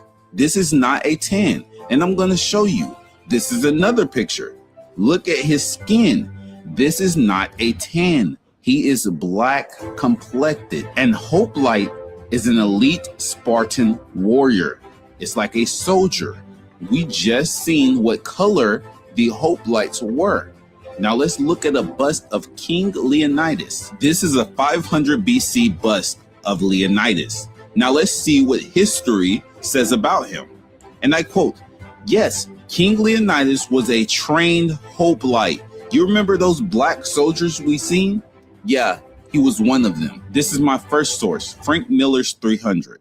The movie was based off of this book. So why did they exclude all the black-skinned people with locks, men and women, children? We also can't forget the God of War franchise. Throughout this franchise, Kratos, the main character, said that he was a Spartan, and also he was black. He was depicted black in the first games until an oracle, because Sparta had oracles, hexed him and put the ashes of his family on his body, making him white. Now let's get back to the story. According to the historian Herodotus, in his book 7, 133, the Spartans did throw the Persians into the well, but they were not sent by Xerxes, they were sent by Darius I, and Leonidas did not kick them into the well, and historically, this is Sparta never happened. But what did happen is the Spartans regretted it, and they sent men as sacrifice to the Persians, which they unalived. Darius passes away. Xerxes come into rulership. Xerxes wanted to continue his father's campaign. The Persian army is coming towards Sparta. The word gets back to the Spartan. Leonidas goes and get counsel from the oracles. The oracles tell them that they're going to lose a king from the line of Hercules. This is Hercules, by the way. They also sacrifice to the god Apollo. This is Apollo, by the way. There was a black king in Greece. Yeah. You've heard Put the of next him, one up. but you didn't I just know want that to he touch was on black. something, and His I know name you is probably caught it. Leonidas. Let's talk about it. The who's legend on of the wheels Spartans steel? and the Battle Stop of that. Thermopylae.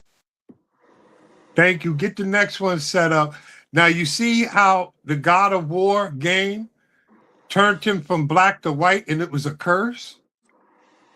Did you catch that? Put his ashes on him and made him white. That was a curse. God, hey, you know that's even spiritual. They know. 'cause when Miriam turned leprous, man, I believe it was Aaron that asked him, "Are you gonna make us all as one that is dead?" Like, God. Shalom, Cap. What's up, baby? I know this up your Hey, alley. hey, listen, man. There's nothing new under the sun. That's why we play God of War. And quick thing about God of War, Kratos was hunting all the false gods all throughout the games. God, he was. And he was destroying their mythology and everything. Wow. And so like you were saying in the beginning, he was black. In the beginning, they had the God of War, the one on the PSP. He was black in the beginning, but then in God of War Part 1, like you said, he got cursed and they put the ashes on him, which is leprosy, which is like the curse of Cain on him.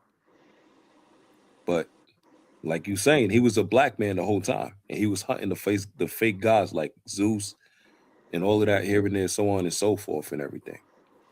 It symbolized us as Israelites destroying all these false doctrines. And the weapons of war blessed by the Lord. And quick thing, in God of War Part 2, in the intro, from the God of War Part 1, the ending, Kratos was trying to commit suicide. And the Most High God in the third heaven raised them up from the earth back to the third heaven and put him on a throne as a god of war and restore back his power, his heritage, and everything. That's in the game. Wow. Yeah. They know. They know. They get all of it from us. Yeah, they're going to get you know? It's crazy because I don't know these games, so I'm glad you came on because I don't, you know, I'm from the generation of Atari, ColecoVision, you know. you know, but you know, awesome. I'm glad you came up and gave some of that commentary on it, man, because you know, all of it, they're telling the truth, man. In all of these things, they're telling the truth. It's crazy. God. All right, next video, King. Next video. That the ancient Trojans were depicted as black. Let's talk about it. Let's take a look at this fresco of a significant scene during the Trojan War. Notice the skin and hair type of these people. They're obviously black. And before I get into the Trojans, I'm going to show you that there were black Greeks. This is my first source. Treasures of the World, the Greek Conquerors. Look at this bowl of Negroid heads.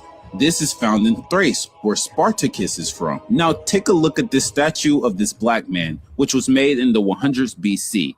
This was made in Asia Minor. So yes, black people were in Asia Minor. Now take a look at this musician, which was also made in the same region. This is my next source, the image of the black in the Western art. Look at this young man. He is from Asia Minor. Now look at these coins. This man is from Athens. Look at the Spartan helmet. This is my next source, the image of the black in the Western art. Look at this base. Look at the red hair, and also look at the red hair on the man that's illustrated on the vase. This wasn't just an art style, these were black people. Now here's my next source, missing links discovered in Assyrian tablets. And I quote, apparently, most of the tribe of Dan must have left Palestine prior to the time of Jeroboam. 1 Chronicles 5:17 through 26, which would account for them not appearing in this genealogy. Many Greek writers agree that the Danan came to Argos from Egypt. The Danan were not the first Hebrews into Ireland. Cacol, 1 Chronicles 2 and 6, Cacol of 1 Kings 4 and 31, founder of the ancient Irish line of kings, planted circa 1700 BC, a royal dynasty in Ulster, as well as another royal dynasty in Europe. He and his brother, Darnus, the founder of Troy, had both migrated from Egypt before the Exodus. They are sons of Zara, one of the twin sons of Judah. The Hebrew name Zara signifies to scatter. The descendants of Darnus, or Danan, ruled ancient Troy for several years until the city was destroyed in the famous siege of Troy. Aeneas, the last of the royal blood, Zara Judah, collected the remnants of his nation and traveled with them to Italy. This is a fresco of Aeneas. Look at how dark Aeneas and his brethren are. This is the actor that played Aeneas in the fall of Troy. This is a Judite. Aeneas is Hector and Alexander's cousin, who came from the Trojan ally region of Dardania. Look at this man, now look at Hector, black. Look at these women, now look at Paris, black. Look at Helen being captured by the Spartans, black. We all— Did you see that, guy? Huh? You see this? I mean, we're not joking here. You know what I mean? You see that? Hey, do me a favor, put those things in the chat for anybody who wants to go back over it and maybe look into the sources and everything.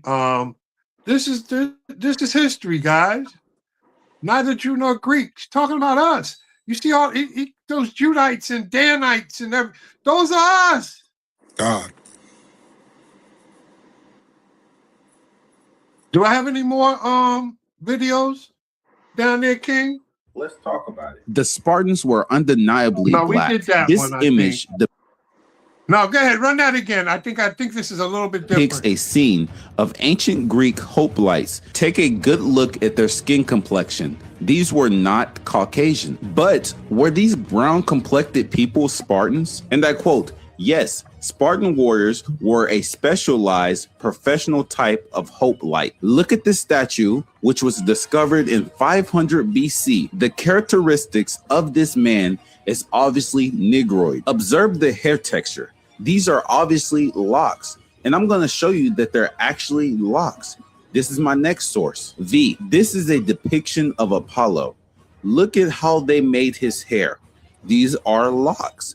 Also, look at how dark his skin is. This is one of the head gods of the Spartans. So you mean to tell me that white Greeks made a black image with locks and they worship to it? This is my next source, Sparta at war. Now, look at the clothing of the Spartans, because contrary to popular belief, the Spartans wore clothes. This is another source, ancient Greece.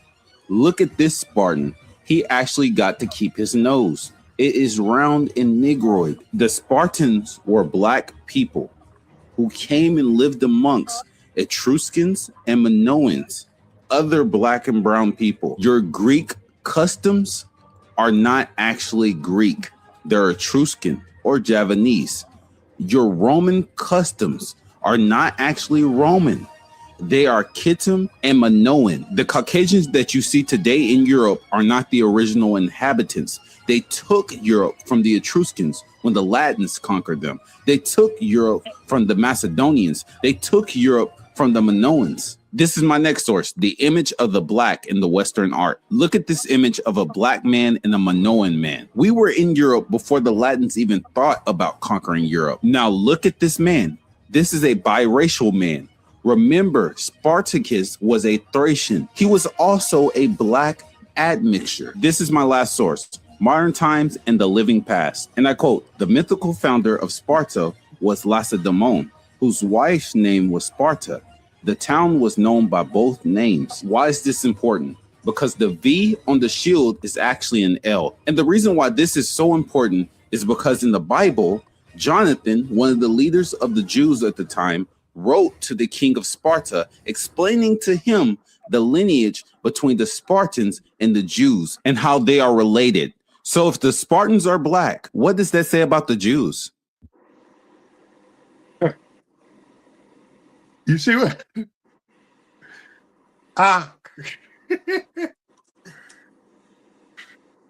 My goodness. Last one. Con, this is the last one. Never be the same after this. Hercules is black. You might have grew up watching this movie and thought, wow, this is how Hercules looked. Wrong. Hercules historically looked like this. And yes, Hercules is a mythological man, but the people that he derived from is not. What do I mean by this?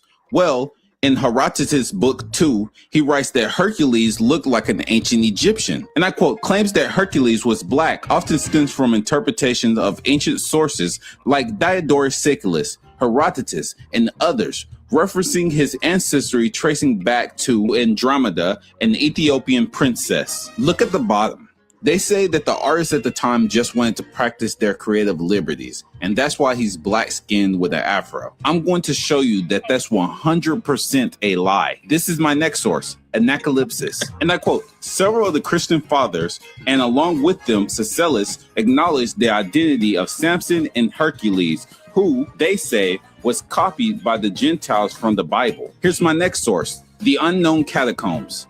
This is a picture of Hercules. Notice how he is black with an afro. These are more pictures of Hercules. This is a picture of Samson. He is also black with an afro. This is my next source, the image of the black in the Western art. Notice how Samson is black with an afro fighting black Egyptians. Samson was from the tribe of Dan. This is my next source, missing links discovered in the Syrian tablets. And I quote, Danis, likewise from Egypt, settled what is particularly the oldest city of Greece. This is my last source, Blacks in Antiquity. Look at all of these black images in Greece. So the next time you watch Hercules, this is who you should think of.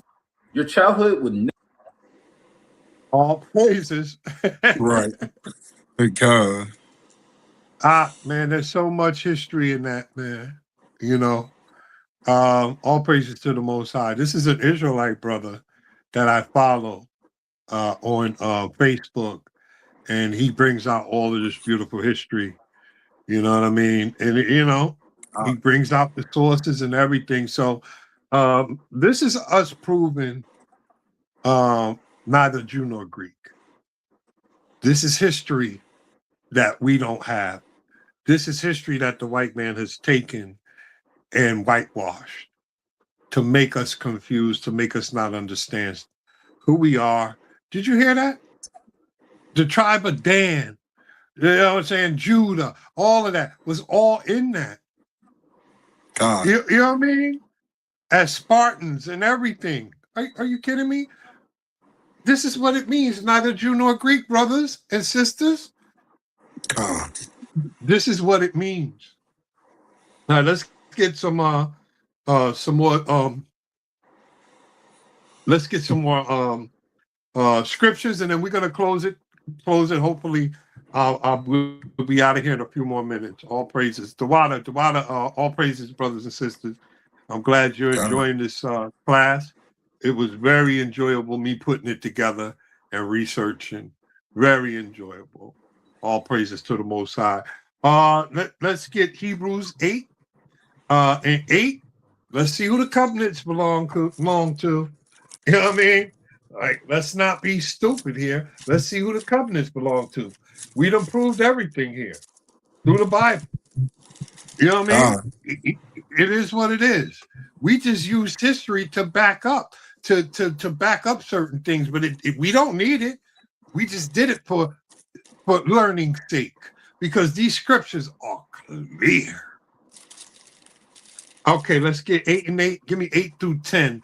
Bubba Kashaw. This is the book of Hebrews, chapter 8, and verse number 8.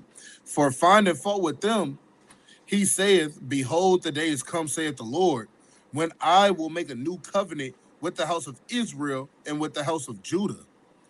Not according to the covenant that I made with their fathers in the day when I took them by the hand to lead them out of the land of Egypt, because they continued not in my covenant as I regarded them not, saith the Lord. For this is the covenant that I will make with the house of Israel after those days, saith the Lord. I will put my laws into their mind and write them in their hearts, and I will be to them a God, and they shall be to me a people. Stop right there. All praises to the Most High, right? But Paul is quoting somewhere. We should all know that. Let's go to Jeremiah 31:31. Paul doesn't do anything on his own. He doesn't just make it up as he goes. Paul quotes things. Read that. This is the book of Jeremiah, chapter 31, and verse number 31. Behold, the days come, saith the Lord, that I will make a new covenant with the house of Israel and with the house of Judah. Not according to the covenant that I made with their fathers in the day that I took them by the hand to bring them out of the land of Egypt, which my covenant they break, although I was an husband unto them, saith the Lord. But this shall be the covenant that I will make with the house of Israel. After those days, saith the Lord, I will put my law in their inward parts and write it in their hearts, and will be their God, and they shall be my people. Oh, you right. Was that not verbatim? God. That was before Christ and after Christ. And it's still talking about, and we know during Jeremiah, because they don't have no problem saying that he was talking about the bloodline Israelites then. It's just when he gets into the New Testament, now he's talking about the spiritual Israelites. He's a damn lie. You're a damn lie. He's quoting verbatim Jeremiah, the Old Testament. All praises to the Most High, man. Let's get Romans 9, 1 through 4. Let's see who the covenants and everything's for. Come on. We're going to get out of here, Yasharala. I know it's late. We got a couple of more scriptures and we out of here, baby. I think we done killed this horse today. Huh? God. I think we murdered it, baby. God. You know what I mean? Come on. This is the book of Romans, chapter 9, and verse number 1. I say Bring the it out. truth in Christ. I lie not. My conscience also bearing me witness in the Holy Ghost, that I have great heaviness and continual sorrow in my heart. For I could wish that myself were accursed from Christ, for my brethren, my kinsmen, Come on. according to the flesh, who are Israelites. Who are what? Who are Israelites. Come on. To whom pertaineth the adoption and the what? glory. The adoption. The adoption and Come the on. glory. And the glory. And the covenants. And the covenant. And the giving of the law. Wait. Not covenant. There's an S on that. That's plural. Thank you. That's plural. So that coincides with Jeremiah 31 said, and Hebrews 8 and 8. The covenant. Go ahead. For who pertain the adoption and the glory and the covenants and the giving of the law and the giving of the law. Come on. The service of God and the promises. All the promises belong to us. This is a reoccurring theme through this whole book. We went through this book today and we proved a whole lot. All praises to the Most High. Let me get Psalms 106, 34, and 35. Baba Kashaw. God. This is the book of Psalms, chapter 106, and verse number 34. It says, they did not destroy the nations concerning whom the Lord commanded them, but were mingled among the heathen and learned their works, and they served their idols, which were a snare unto them. That's heat. That is heat. Oh my God. Dawadi Yahawah Shai.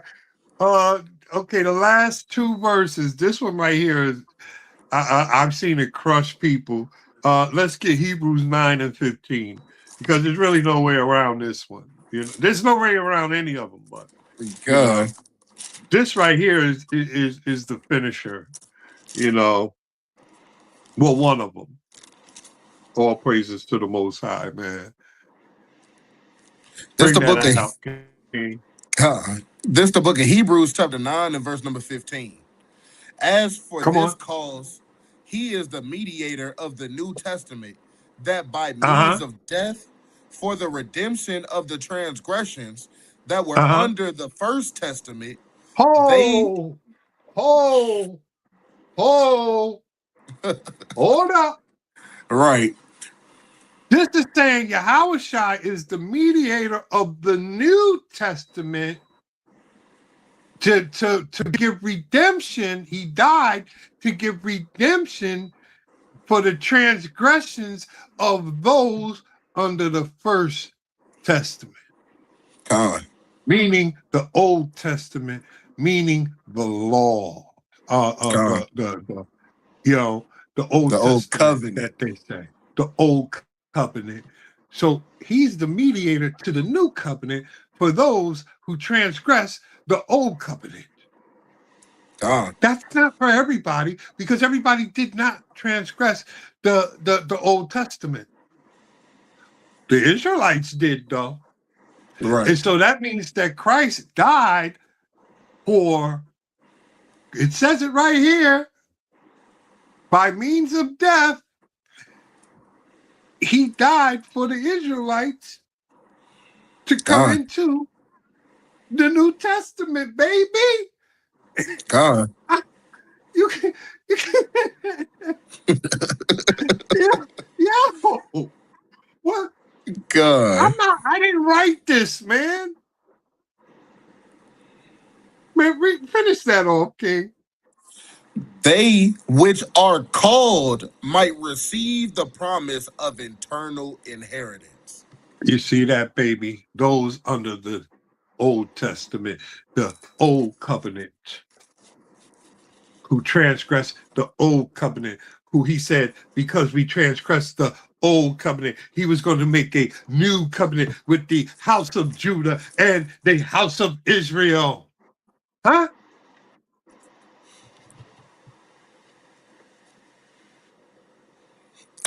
Hey man, there's really that right there is drop the mic. But I threw in one. I was going to drop the mic with that, but I threw in one more scripture, guys, just for just because I like to end with this scripture. But this is the end of this lesson. We have proven our point.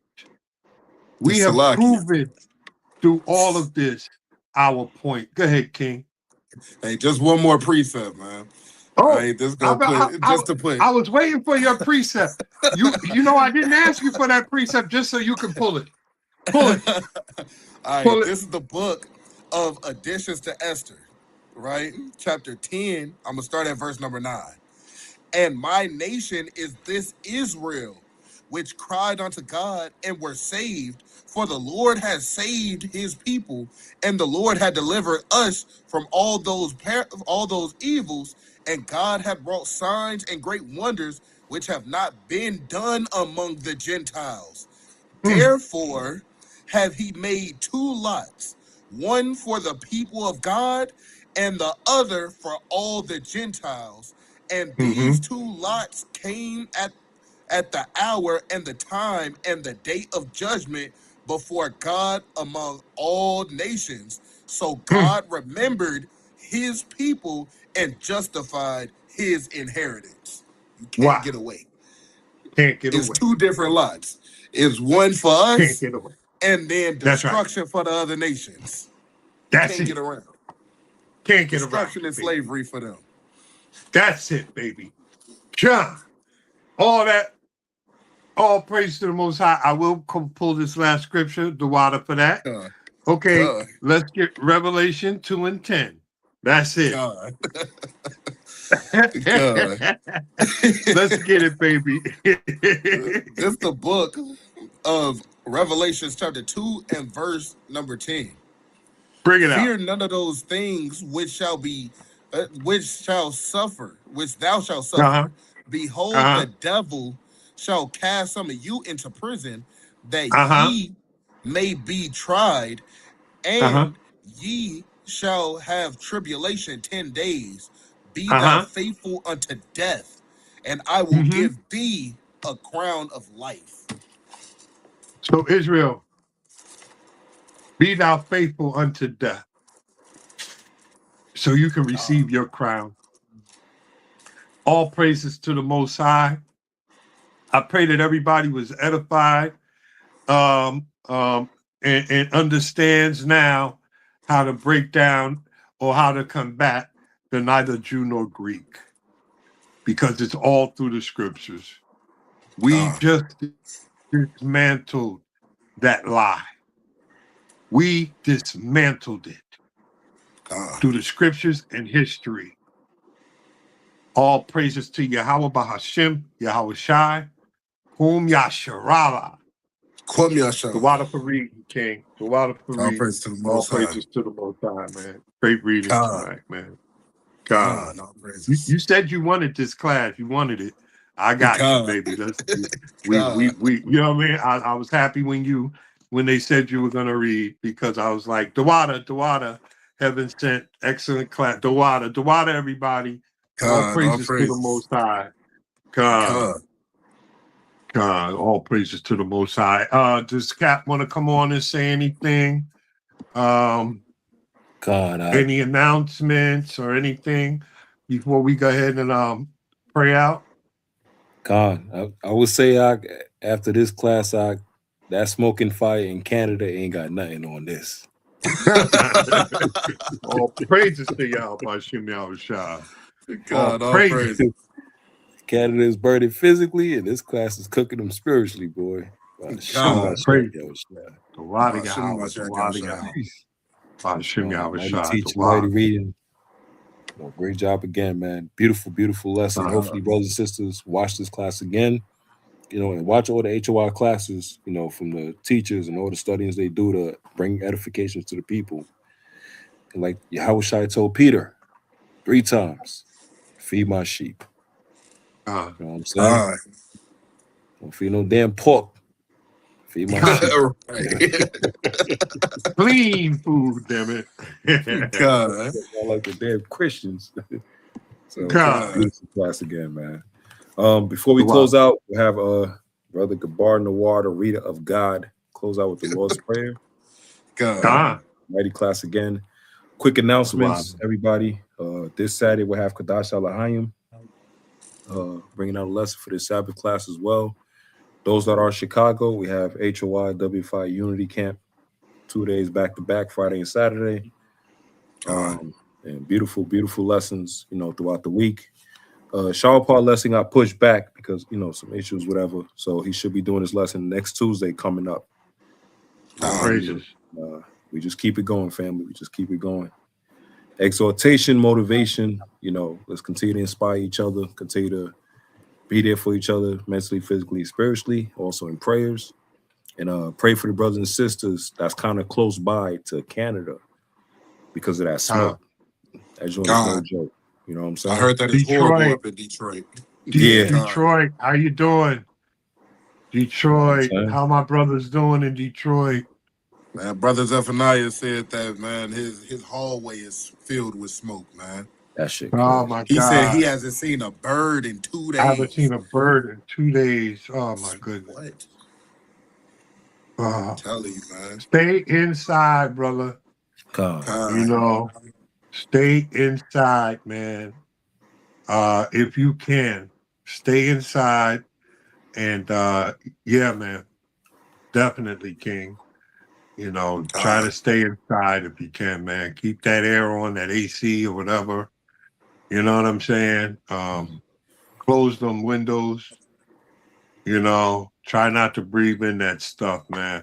Because like me and my lady were talking about, it's down here, but Esau does stuff like that, and then he puts extra stuff in there. Yeah, it could be from that, but he got some extra stuff in there because Esau is a mad scientist and he's trying to kill us all. Sprinkling pork dust in the fire. I'm gonna keep you unclean. All praises to the Most High, but the Most High is working on him. You know what I'm saying? The Most High is wrecking his kingdom as we speak. All praises to Yahweh Shem Yahweh Shai. Once again, all praise Yahweh Shem Yahweh Shai. Definitely watch this lesson again. All our lessons that we have on HOI class family. Let's continue to gather, keep each other motivated, inspired, and let's be the best version of ourselves we can be for Yahweh Shai and the Most High to be worthy for the kingdom of heaven. Khan. So we'll let the armor bearer reader of God close out with a prayer. Good. Brothers and sisters don't necessarily got to repeat after me. I'm going to say the prayer and we're going to get on up out of here, man, so everybody can enjoy their night. All right? So everybody face the east. All right? All praise to Yahweh Bashem Yahushai. Shemaya Shala Yahweh Allahayana Yahweh Akkad. But now Shabbat Shemayim, Kodash Haya Shemka, Yahweh, Malakwaka, Taba'a, Ratazaka, Haya Aisha, Barataza, Kawa Haya Bashamayim, Nathan Lanawa, Lakam Kayawam, Wasalaknawa, Kabawaknawa, Kasalaknawa, Kabawathanawa, Wala'a, Tabiyanawa, Banasaya 1, Abal, Hawashayanawa, Man Rai Kaya Laka Hamalakwath, Wa Allah Wahata Parath, Lawilamyam. Amen. God. Yahweh Shem Yahshua, we ask that you protect our brothers from all ailments and everything that's up in the air. As we see that you burn in Canada up and you burn in California up, according to our knowledge. Yahweh Shem Yahshua, protect us and allow us to be worthy for you in the day of your coming and be worthy of your kingdom. Bashima Mashiach Yahshua. Amen. God. All praise to the All Most praise. High, man. I didn't have y'all too late. I tried to get y'all out here early. But if this was a Saturday, we'd still be going. God. God. But all God. praises, man. I am thinking praises. about you guys. All praises to the Most High, man. God. Once again, great edification. Let's keep pushing, family, and let's continue to push this work, man. And with that,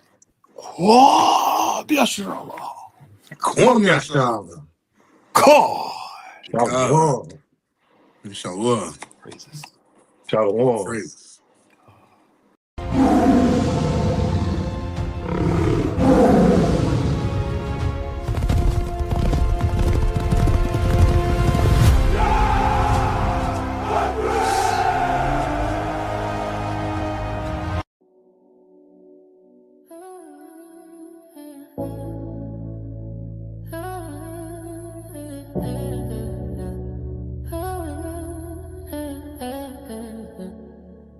My skin got a story in it. Whole rows in my bones. They call me by a number, but I know my name at home. Chain on my neck, but the line still lives. The way I walk, the way I get. Less to the promise, that's where I fit. I've been chosen, I can feel it. Tell me who I am when the mirror won't lie. Tell me where I came from. It's written in my eyes. I was set apart long before the hurt. The son of the promise. On this earth, house of Israel, that's who I am. House of Israel, blood in the plan. Not by the label, not by the cage, ancient heritage, calling my name. House of Israel, I know the truth. House of Israel, living in you. They try to bury kings in the headlines. Tried to paint my crown in shame, but the old words still find me. When I speak and I pray, from the fields to the blocks still rising. Through the fire, still a sign. Every wound got a witness, every scar got a sign. I'm not lost in the crowd. I'm not here by mistake. There's a covenant on my breath, bro, that the world can't break. Tell me who I am when the mirror won't lie. Tell me where I came from. It's written in my eyes. I was set apart long before the hurt. The son of the promise on this earth. House of Israel, that's who I am. House of Israel, blood in the plan. Not by the label, not by the gauge. Ancient heritage, calling my name. I'm House of Israel. I know the truth. House of Israel. And if they strip the names away, I still stand on what was spoken. If the world don't see the line stays unbroken. From father to son, through the night, we remember. I was made for more than sight. I was made for the sinner. House of Israel, that's who I am. House of Israel, blood and the plan. Not by the label, not by the cage. Ancient heritage, calling my name. House of Israel, I know the truth. House of Israel.